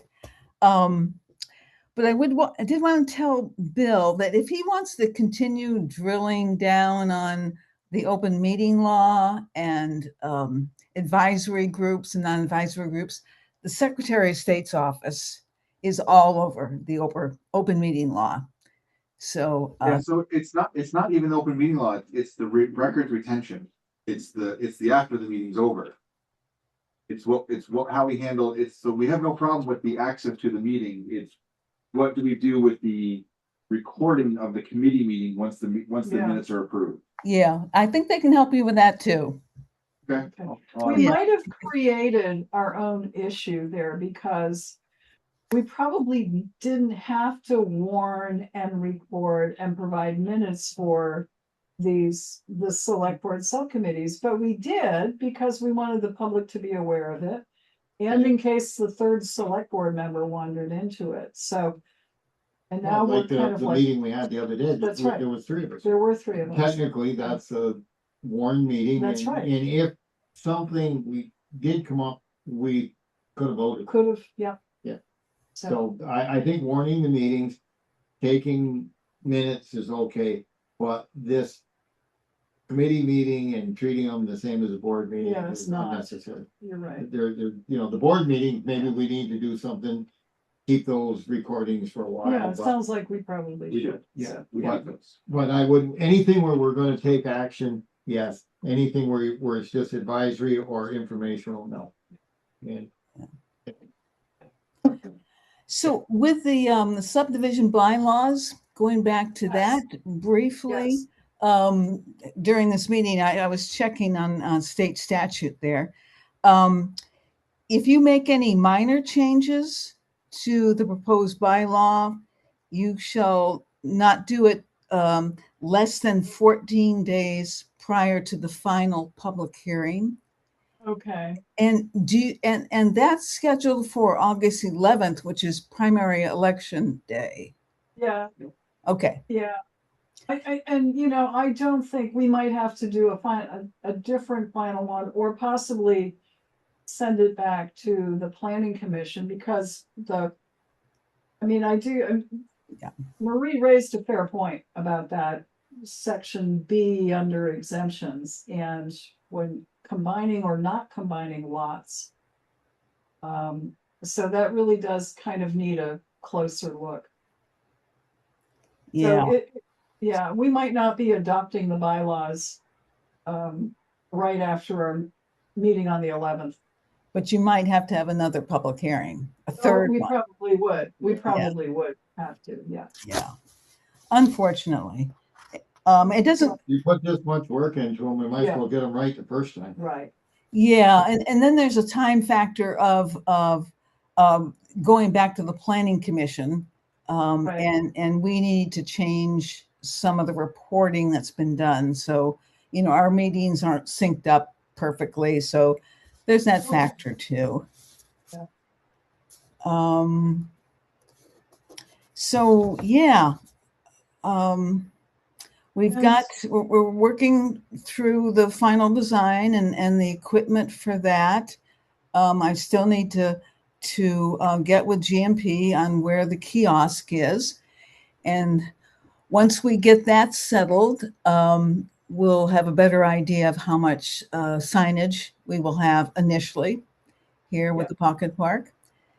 And, yeah, we will have to remember the DAR watering trough and fitting that in the design and into everyone's schedule. Well, actually, Bill had a good suggestion, and that is use the fire department on a drill night to use your inflatable airbags to raise the thing up and put blocking underneath it to make it easier for Dave and the highway crew to move the thing. So, I gotta go find, I gotta see this. well, Right now you don't. it's kind of wet. Okay. Anyway, a lot of good suggestions, a lot of good ideas, and this thing could happen. So, Yep, we're all still holding out hope. yes. Yeah, so there's plenty of things to go on the kiosk, even before we even touch the history of the area. I mean, we've got the carry in, carry out factor. We've got some signage that's being patrolled by police and the hours, dawn to dusk, and we need a nice welcoming part of it. So, yeah. So the planning commission will work on that stuff. Suggestion that was made to me about this was lighting. Maybe look into some kind of solar lighting, street lights or something out there to help minimize them within the nighttime activities. Yeah. Not on the kiosk so much, but in that general area that's cleared and because once you make that accessible and you make it nicer, you're going to have uninvited guests and they aren't going to be wildlife. Well, do we have that at Northwood anyway? And how do we deal with it at Northwood and at Dewey? Yeah, I don't think. I don't. Yeah. This area has a small reputation of yes, it does. Problems there. Yes. And so, yeah, our activity there will maybe help minimize them, but I'm just thinking, we could look into some solar powered street lights and it would be expensive, not real expensive probably to buy, and most of them will stay on most of the night. I mean, rather than tie them into GMP and add them to our street light amount, but Center Rutland is the only area of Rutland town that I believe has streetlights. I do not believe there's anywhere else, is it, that I know? Because I know when I look at our general fund, there's that cost for streetlights. Yeah, it is. Not many. Huh? Not many, but there are some that we're paying for streetlights for electricity. Streetlights and traffic lights. And if we end up asking GMP to go set a couple of poles and we buy a couple of lights and hook them to, I'm not gonna use that much power, but I just think that nighttime security there would be better. It would be a good place. Well, it's, it doesn't have to happen. Well, that could be a phase 2 or phase 1.5, Whatever. Yeah, we'll find out more as we actually get the place put together. Right. Anything else? That was fun furniture shopping, I must say. Bill had to sit here with. Funny, I get this when I was in the fire department. Oh, yeah. Somehow I got tied up with this Uniline. Yeah. The catalogs are about this thick, and I get I've got to call them and tell them I'm not chief anymore and I don't need these book stops. I used to get them too, and I can't remember why. Yeah, so. but anyway, Yeah. So that's. Anything else, Barbara? No, that's it. Okay, well, thank you very much, and thank the planning commission for all of your work. Okay. Much appreciated. So are we gonna order these at some point? Yes, what we're waiting for is, this is, what we're waiting for, and particularly need to get ordered are the fence panels.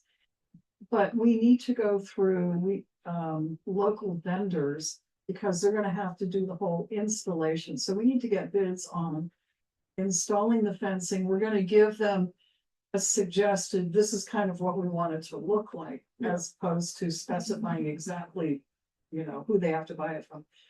And then we'll be able to, we have questions out to Robert Clark about the concrete base. Yeah, we And- discussed that at length here last. Well, yes, last you were Tuesday. there, so. So, So no, I'm that's just the thinking plan, that, and I don't think Robert has gotten back He is in not, touch no. with you. He's not. But the point, what I was making, if we order these, you'll want these in place if we're going to put tables and this stuff's all gonna be like anchored on concrete. Yes. So once we get them, then Yes. we can figure out what the pads are gonna look like. So I sent Robert Yeah. all of the direct links to these products. Yeah. I said, we need a concrete detail for the retaining wall, for the height of the base, because that affects the height of the panels. Mhm. We need a detail for the bench, these 4 things, and for the trough for poured concrete. We're gonna go through, I don't think our minimum is gonna be too hard to meet at this point. Right. But it may be more advantageous to have a concrete pad poured right by the retaining wall we're gonna have 2 picnic tables at least, plus the bench. I mean, it may be that we just have a bigger area poured, so it's get a little more flexible. I don't know, but so It's the kind of thing I think it should go down there and. I know he did some map work and decide where stuff wants to go and how you wanna do it. And he may, whether or not they can get, they should be able to give him information on what we need for a base, but you may end up having to have these in hand. To say, okay, this is what we need. yeah, so the links that have all the dimensions for the Yes. tables in there and the bench and the bike rack have obviously fixed feet. The other ones you can obviously turn if we need to try and fit that, but yeah, but he hasn't gotten back to me yet, so we'll wait to hear. Anything on public safety building? Other than I need to get a hold of Neil and Green and see if we have a schedule yet. Oh, to get them in here, yeah. Yeah, I've not heard back from them. Bill Sweet, town administrator. Hi. We done pretty well. We got through the whole packet. Did okay. Got through all the action items.